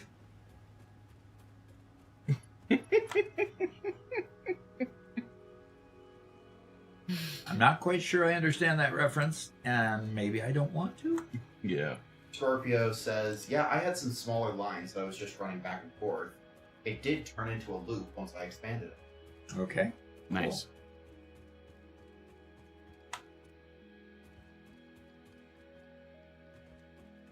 Megalith Official says, first 2 days, ChatGPT 5.2 is awesome. After that, why is ChatGPT 5.2 so dumb? Yeah. And during that time, we will see content creators making videos like, we will all be homeless. Uh-huh. It's gonna take over our livelihoods. I gotta say, though, YouTube Shorts, man, they're cooked. Like, What do you mean? the quantity of AI that's being used to create shorts is only growing, and I'm not talking about just the real slop. We saw a lot of super easily identifiable slop early on that everybody hated. Now it's so well hidden. You take Sora, the video generator, and tell it to make something which is easily replicated. You have ChatGPT write you a short script, you put the Sora video to it, and you have an AI reader read it, and I tell you what, 90% of people aren't going to recognize it. People only recognize it through patterning, not through errors. Yeah. That is true. I can fairly reliably identify an AI script, just because of how much AI I've tried to use and how badly AI has worked when I've tried it. But yeah, I can't actually identify any errors that it makes. In fact, I've noticed that ChatGPT will make grammatical errors to make it sound more human. Yeah. Yep, dead internet theory. Dead Absolutely. internet theory? Yeah.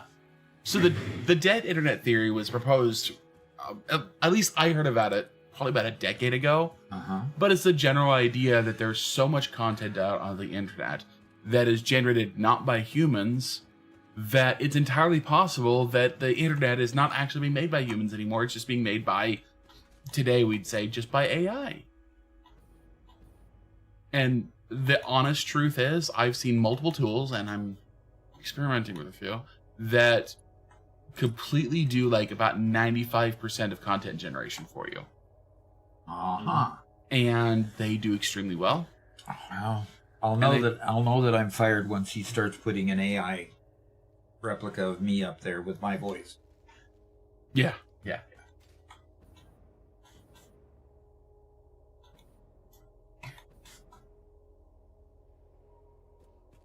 And to be honest, and I don't want to get into anything too crude, but there's a lot of content creators who are out there who've already being replaced because their content consists only of photos and short videos themselves, and they're there for their looks, not for their personalities or their knowledge or whatever.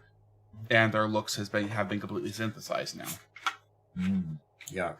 So, yep. You know what I think is going to end up happening? I think that... So this is a kind of a weird prediction, but I have some things to back it up. I think we'll see people's personal style and fashion really kind of go a little crazy. Where people will tend to add more unique bits to the way that they look and stuff, because that kind of thing is harder for AI to replicate. Individuals' personalities are harder to replicate. Stuff like that. It may be it's an odd prediction, and I don't know if it will actually hold up, but it's a thought. I'm sorry, can you say that again? I didn't quite follow.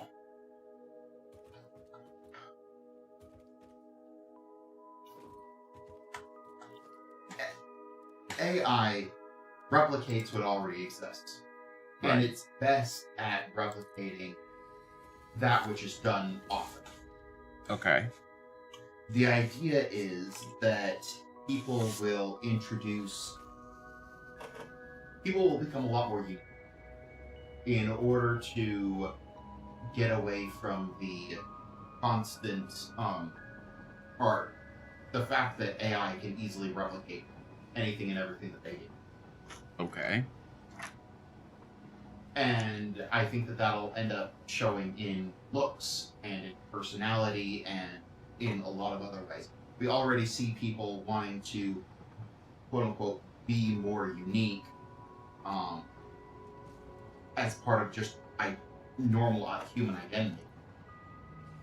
But I don't know if that actually will hold up or go anywhere, but it's a thought.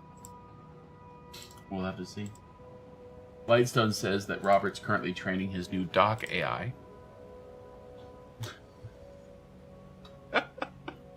No, I'm not. See, AI is training AIs.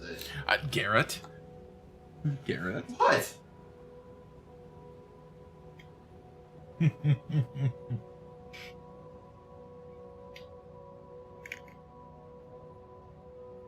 That is how you know the world's does. Right? Mm-hmm. Kaizen says, if you want to improve the output, you can do what I did. Ask GPT to give me Not writing prompts to to reply with and without preparation. And by using those prompts, generate a base of set of tokens that you use to match my standard writing styles, as opposed to the traditional LLM model, which still isn't perfect, but it does now sound a lot more like. Yeah. Yeah.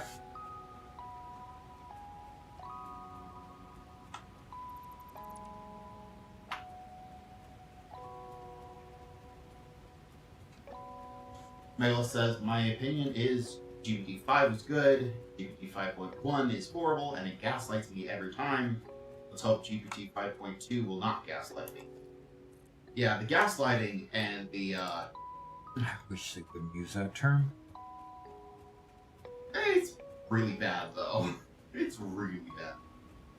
I don't understand. I don't understand the term gaslighting well enough to really get it in my mind what it's really saying to me. If you know what I mean. Yes. Yeah. Yeah. I mean, it's a new term, Ish. and I understand, I guess, that it is more of a term that means that people are encouraging a certain behavior or encouraging them to do something.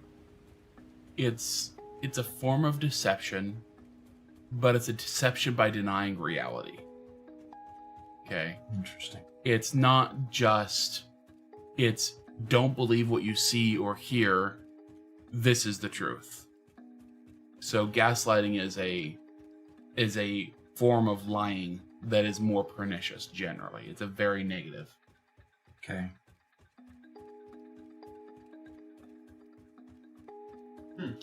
This is a university. This is the Doc University question. Okay. Then I Good will, thing to ask while he's walking walking along a railway over the void. Yeah, exactly. Although I do have a jetpack on me, so I can rescue myself. Potentially. Yeah, Trondy says that the term was mainstreamed by a movie in the 1940s. Yeah, the term itself is old, but it's gained prominence much more recently. I mean, Yeah. I think it really gained prominence as another term along with, fake news and trying to explain the experience of living in a complex reality where it's difficult to ascertain perfect truth. What are you doing, Doc?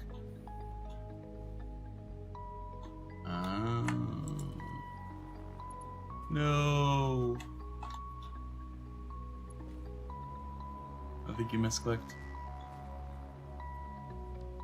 No, I was trying to see something and it still wasn't working. No.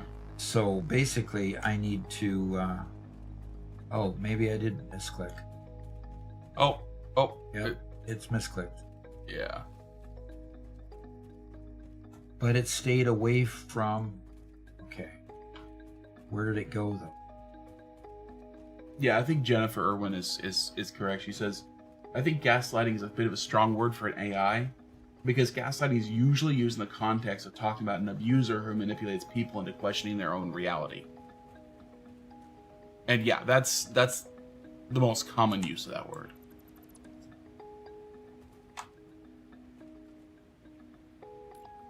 There you go. That's a great example, Kaizen. Doc wouldn't know it though. We can show that clip to Doc real quick so he can see a perfect example of gaslighting. It's not too. It's not so long that we can't watch it on stream.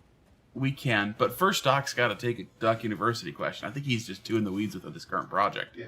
Okay, Well, let's get me up out of the weeds here for a second. Oh, okay. All right, from Align Aligmac MacD. Ali G. MacD. Okay, Ali G. Okay, very good. Hello from Scotland. Wow, I love Scotland. My McLarens came from Scotland. Question for you, Doc. At what point do you break out of your starting biome? I've just unlocked nuclear, but I'm still mainly based in my starting area. I break out of the starting biome as soon as I start needing resources that are outside of that biome. Like if I'm starting in the Rocky Desert, for example, I may have to go to another biome in order to get oil, for example, so that I can build fuel power plants. I break out of it as soon as I need to go get resources in another area. And, like sulfur. Sulfur really just isn't in a starting biome anywhere. It's definitely not in the grassy fields, and it's not in the Rocky Desert. You've got to grab it from somewhere else. The Rocky Desert, actually, there's a sulfur mine just to the north of the Dune Desert if you start there. But yeah, I break out of it as soon as I need a resource that isn't there. Bauxite is another when I get to aluminum.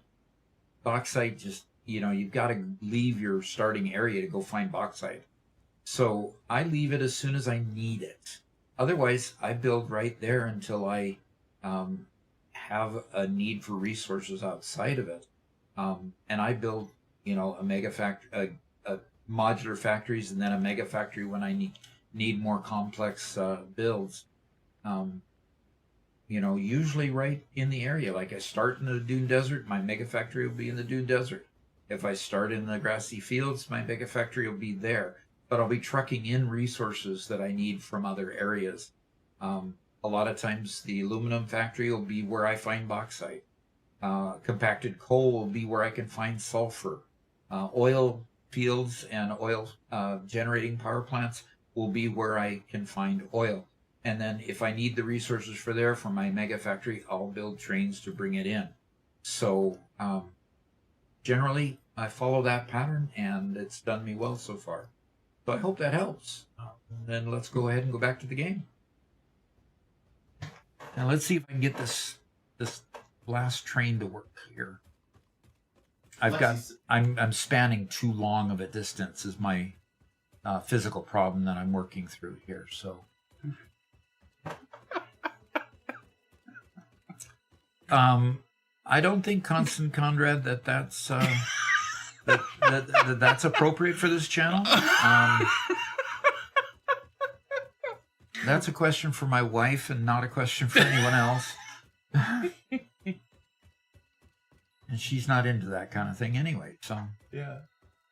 LEG says, thanks for answering the question. You betcha. I'm sorry. Oh, no, you don't have to leave.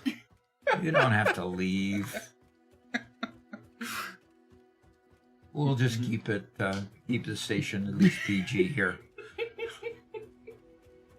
Lexi says, I just got some terrible news, Doc. I think you should cancel a Satisfactory stream and return to Minecraft for a stream before 2026.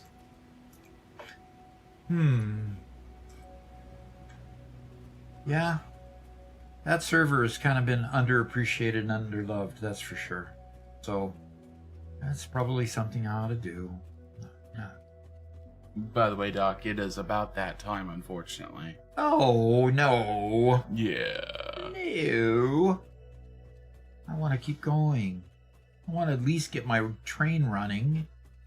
So to answer a couple of questions, yes, Doc does normally have a blueprint that he uses for his railway, but he's being weird today and just wanted to make a really quick railway over the middle of the void, so he's not using it. Because I went the wrong direction. I went through the wrong valley.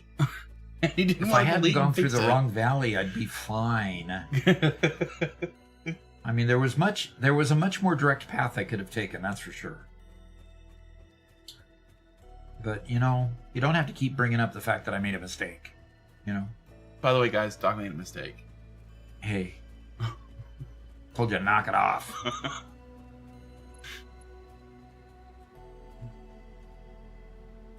We need to get a graphic where it rises above mountains by sunrise. I think that would. Swing it as far out into the void as you can, Doc. All the way out. Think that'll get it for me? No, Yeah. it won't. It will. It will. Well, see, now I gotta make sure that I attach it down here. Yeah. Without crossing over. It'll be fine. No, it won't be fine.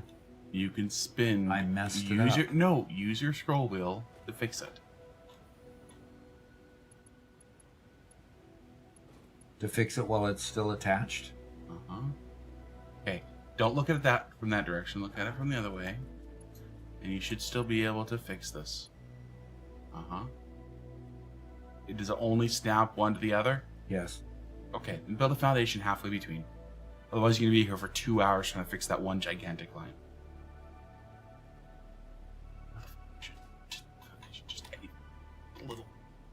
Just a little tiny foundation. Just somewhere in the middle. This is why mods should be banned. See what Flex Splines is doing to Doc? See, I'm having all kinds of fun with it. How about that? Yeah, I can just go on the side of the cliff and avoid it. Yeah, that's perfect. Yeah, that's... Now I can go in and attach to this. Be just fine. Just Lexi fine. says Doc didn't make a mistake. He's got a PhD. He just made it look like a mistake, but really it's his hidden genius showing. Yes, there you go. I like her. Let's keep her She's around. got it. Yeah. Jay Fallen asks, would you agree that once you start using mods, it's difficult to go back to vanilla? Yes. No. I've definitely found that out. I mean, all of my my fans here, when we created Pax Prosperita, says, hey, let's put this list on there. Now I'm playing with that list all the time. Every Yeah. day I play with mods, it tells me that we should go back to vanilla. Every day we stray further from the truth. Yep. We get further corrupted. See, isn't this a beautiful train line? Isn't this going to be a beautiful view when we go and ride the train? It is. It's beautiful.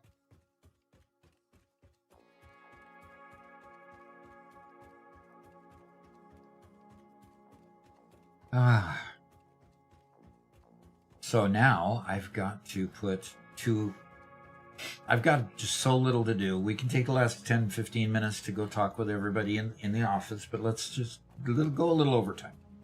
Okay. Okay. First, we have one more question.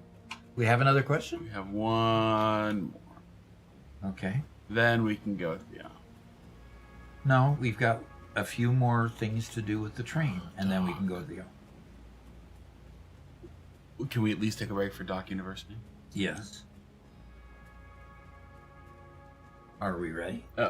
Before we do, Lexi asked, did Mama Doc approve working overtime? What she doesn't know, I can apologize for.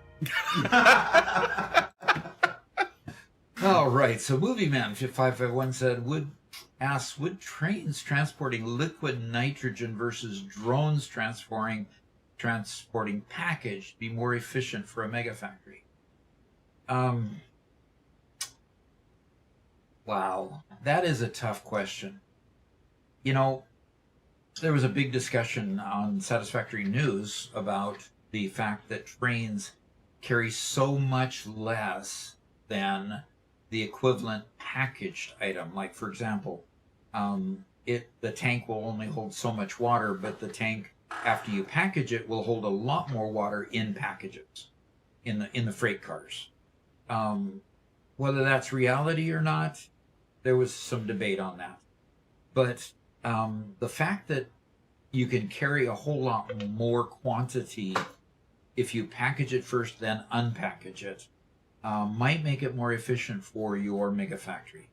Then again, you can always put a bunch of, fluid cars on and get enough fluid cars to carry enough hydrogen and then unload it that way. I think it's just a choice, but you have to have room for a fairly long train to carry the equivalent amount in a fluid train, a tanker train rather than a freight car train, and package it. So it becomes a choice, the give and take between longer trains so that I can carry just as much, or package it and have to get all the resources there to create the packages, load the packages with a packager, and then load the packages onto the train. So you've got a bunch of overhead to package it first, then unpack it. So I've been toying with the idea of experimenting with moving it instead of with a freight car packaged, and just move it with a tanker train. I've been thinking about experimenting with that and just seeing how well it works. But I think it's really just a trade-off choice that you have to make. And until I get more information, that's kind of where I'm going to have to stand on that particular. So, all right, let's go back to the game. Okay, let's get this train finished off here. And Whitestone says, trains for sure. Drones have such a small inventory. Yeah, drones have a small inventory. Yeah. Even when comparing a fluid train versus packaged fluids and drones, unfortunately, packaged fluids and trains is just the highest volume with the least complexity.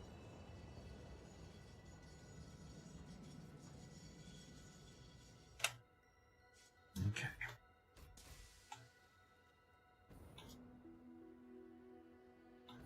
And Movie Man says, thanks for the insight, Doc. All righty. I'm going to go ahead and switch to Hoverpack for the moment. And I want to put some freight cars in here. 2, 3, 4, 5. And Jennifer Irwin says, something that's important to remember is you don't need nearly as much throughput to actually finish the game as it might seem. Okay. That's interesting thought, too. Mm-hmm. Yeah. Says, modular factories use much less throughput than a huge, elaborate, min-maxed mega factory making 100 nuclear parts a minute or whatever. And yeah. I think My Name Jakes is a great example of somebody who is... He prioritizes visuals or functionality, but he very readily admits that most of his factories are not very efficient, don't have a super high parts per minute, but he's still progressing through the game just fine. And that's just because keeping the game open lets them run, so it doesn't matter how many you're creating per minute. In our factories, we're sinking so many items. You don't gotta do that. Yeah. It would be interesting to go into My Name Jake's world, a copy of his world, and delete all the structural items. Like foundation, pillar, walls, windows, stuff like that. Strip it all down to functional, see how much is actually there. See how much is actually needed to finish the game. Okay. And Kaizen asks the most Kaizen appropriate question. The question is, what is your demand rate? Yeah. What is your demand rate? That is the appropriate question.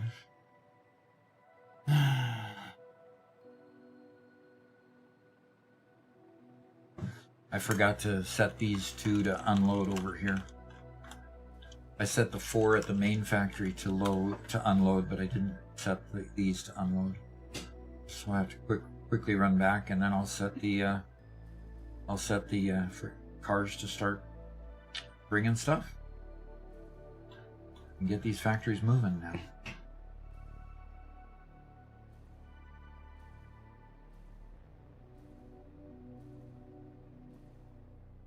I don't think that's the official.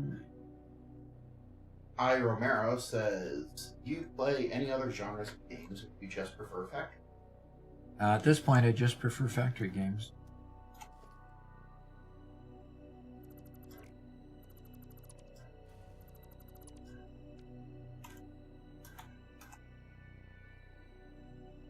Okay, Lexi asked an interesting question, which I think I'm going to take it to my screen to answer. Okay. She asks, if you could only use 5 biomes for an entire save, what would you take? So I'm going to pop you over to my screen so you can see the biomes map, Doc. And I want you to choose 5. Oops, there we go. 5 to do what? For the entire game. To do what for the entire game? You can only use those 5 biomes for the entire game. Oh, man. Well,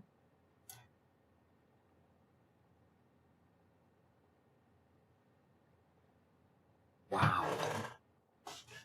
Wow.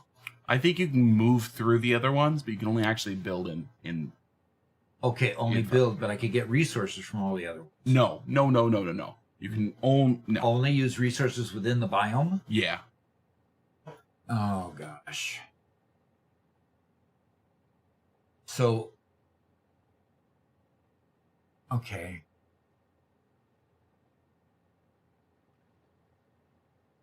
Can you make it a little bit bigger so we could actually read the... Yeah, give me 1 second. I'm going to put this in a format that we can actually manipulate and draw on. Okay.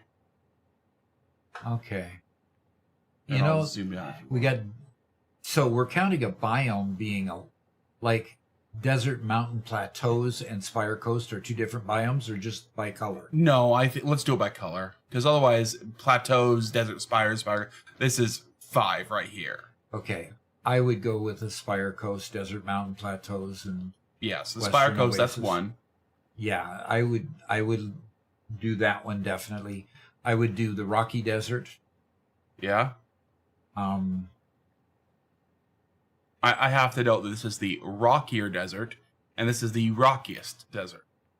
I didn't realize that. I had never seen that before. And it has the savanna in between. Yeah. Interesting. Okay, scroll down. You know, I haven't done a whole lot of investigating the bamboo fields or the red jungle. Well, this is where our nuclear and aluminum is. Yeah. So So I think a bamboo forest would be a in there. And then Bamboo fields. I like the grassy fields. and then grass fields down here. Yeah. Okay. So that's 4. 1, 2, 3, 4. Between the grass fields and the red bamboo fields, you do have your uranium here. Uh-huh. So you're covered on uranium. And then I think I'd go to the eastern dune forest. Eastern Dune Forest. What? Yeah, that green in the middle. This? Yeah. Really? Mhm. We don't really build here much. No. What would you do here? That area just is rich with a lot of different things. At least that's what I've noticed. Okay.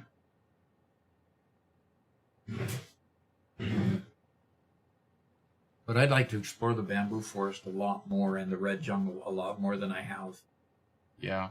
Because I've kind of stayed on the peripheral. I've kind of stayed in the Spire Coast, the Rocky Desert, the Yeah. Dune Desert, and then the grass fields and the western fields.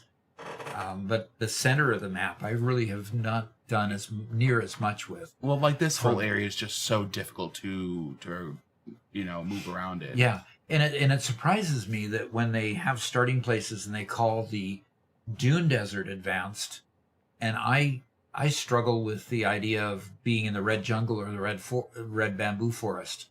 Those Yeah. two places seem to be a whole lot more difficult than the Dune Desert. To me, anyway. Well, I don't think that those are starting. Either. No, they aren't. They definitely aren't. No, you don't have a starting location in either one of those. So yes, they are very difficult, but I think of the starting locations, the Dune Desert is the most difficult. But Yeah, I would have gone Dune Desert over Rocky Desert. I think you have a lot more resources and more places to build. Uh-huh.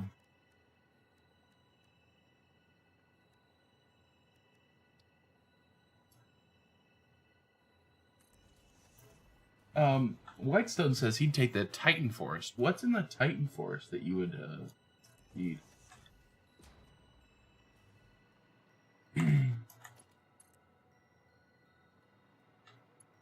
So Titan Forest is where I want. Put that up back on the screen so I can see it. Yeah, Titan Forest is over here, Doc. This area. The Yeah. area to the west of the swamp. with the huge trees. Yep. So. And I was debating between the Titan Forest and the Eastern Dune Forest just below it when I said Eastern Really? Dune Forest. Yeah. Man, like this is so hard to build in, and the trees, Right. you can't destroy a lot of them. Yep. Bauxite, you're right. There's a lot of bauxite there. Stephen McDonald says, "Hey Doc, just wanted to say thank you for all your tutorials. Got the game on PS5 a few days ago, and your tips and tricks have been helpful and not spoilery." Not spoilery, huh? Yeah, it's just about game mechanics. It's not about telling you what's in where and how and so forth. So Yep. yeah, exactly.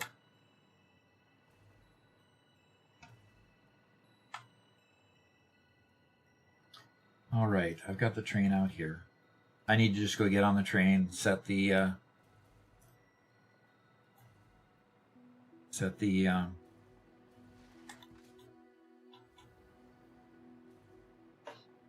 timetable and set it to automatic driving. I've actually set the timetable already. I just need to set it to automatic driving.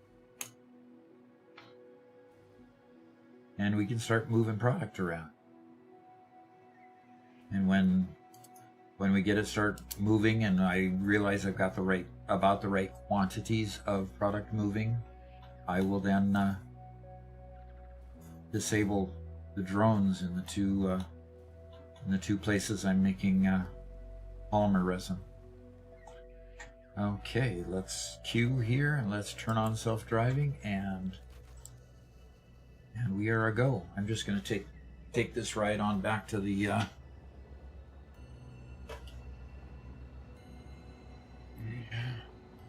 Well, Doc, yes. while that all gets tested out, you good to go back to your office? And... I'm good to go. Yep. That's what I wanted to accomplish. Alrighty. So what have we got going here in the... okay, bauxite and quartz. Yeah. Okay. Whitestone, what do you think of my choices? Like Spire Coast, Rocky Desert, Red Jungle, Blue Crater. I like the Blue Crater too. Southern Forest. There's so many things with so many places with different resources. And I guess that's the hard part, is so many places have different, a different variety of resources. And that makes the answer to that question kind of difficult. Yeah. I guess between Dune Desert, where I get plenty of coal, so I have early power, and Spire Coast, where I have all the oil, I don't see any reason to do the Blue Crater. Blue Crater's nice, but we've already done everything we need. Yeah. So. But Blue Crater gets you into coal quicker. So does Dune Desert. I'd be starting in the Dune Desert. Blue Crater is the oil. Yeah. I was thinking of the Crater Lakes area. Oh yeah, Crater Lakes. Gets you into coal faster. Crater Lakes is really good for a Rocky Desert start. Mm-hmm. Yep. Okay. And we have a person coming in and says, hello. M.M. Stegermain. Saint Germain, I think. Saint Germain, okay. Long-time video watcher. First time they caught me live. Well, glad that you could make it this day. It's been a fun stream, and we're just about ready to end. Sorry he came right at the ending, but we start at 9 o'clock on 9 o'clock Central Time. And 9 o'clock Central Time is 4 hours previous to now. And we usually get on pretty close to on time. We were a little bit tardy today. But we get on at 9 o'clock on Monday and 9 o'clock on Thursday. We go for 4 hours on Thursday and 12 hours on Monday. And why isn't it stopping at any of these places?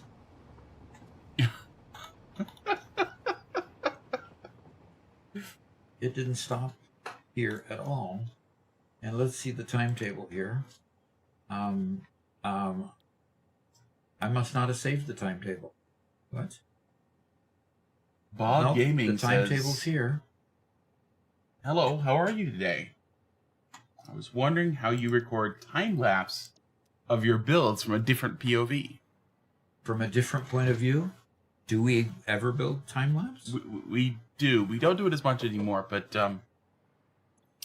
it's cheating. It's cheating, huh?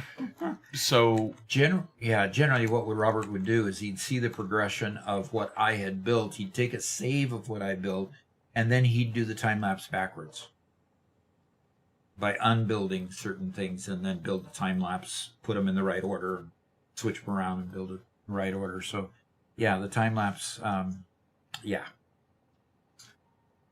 it's a little bit of cinematic cheating, I guess, is what you might call it. So, Potato E says, "Hello, Doc. Have a nice day." Yeah, we're having a nice day. Are those little cats? Yeah, those are cats. Yeah, that's good. That's good. Dune Desert is way more iron and copper. It also has a decent amount of coal. Northern Forest is best for the main three: iron, copper, and limestone. Yeah. limestone, that's something I hadn't really thought about. Where we'd find a good amount of that. Yep. If I stick to that. Yep. All right. Well, he also got Rocky Desert, which has a lot of limestone. That's true. Yeah, Rocky Desert does have a lot of limestone. There are a lot of mines here in the Dune Desert that I haven't even tapped. Even though my factory is pretty sprawling at this point, there's still a fair number of mines that I just haven't even begun to tap. A lot of these are Mark II miners too. I don't think I've laid a single Mark III miner yet. So everything could be expanded from what I currently have. So, alrighty. Well, another day is done, and really enjoyed being together with all of you today, and look forward to Monday rolling around again. Our members, I think we'll get together tomorrow. We might be a little bit late. We're going to head down to Bentonville tomorrow morning and be back right about the 1 o'clock time frame. So it might be a little late, but yeah, we'll get on with the members for at least a little while we figure out what we need to record and get going. And, I might just build for a while with our members online. So if you are a member on YouTube or a subscriber on Twitch, you can join our members only live stream on Fridays just by going to the Discord. We stream over Discord on that day, and whoever's there, we share all our trade secrets and our upcoming videos that are coming, and just have a good fun just chatting. And a lot of times we do some planning for future direction of the channel, and let our members help with that, help me with that actually. And so we have a good time on Fridays. So if you're a member or subscriber, hope to see you there, and look forward to seeing you all again on Monday. So until then, have a great weekend, and we'll talk to you later. Bye-bye.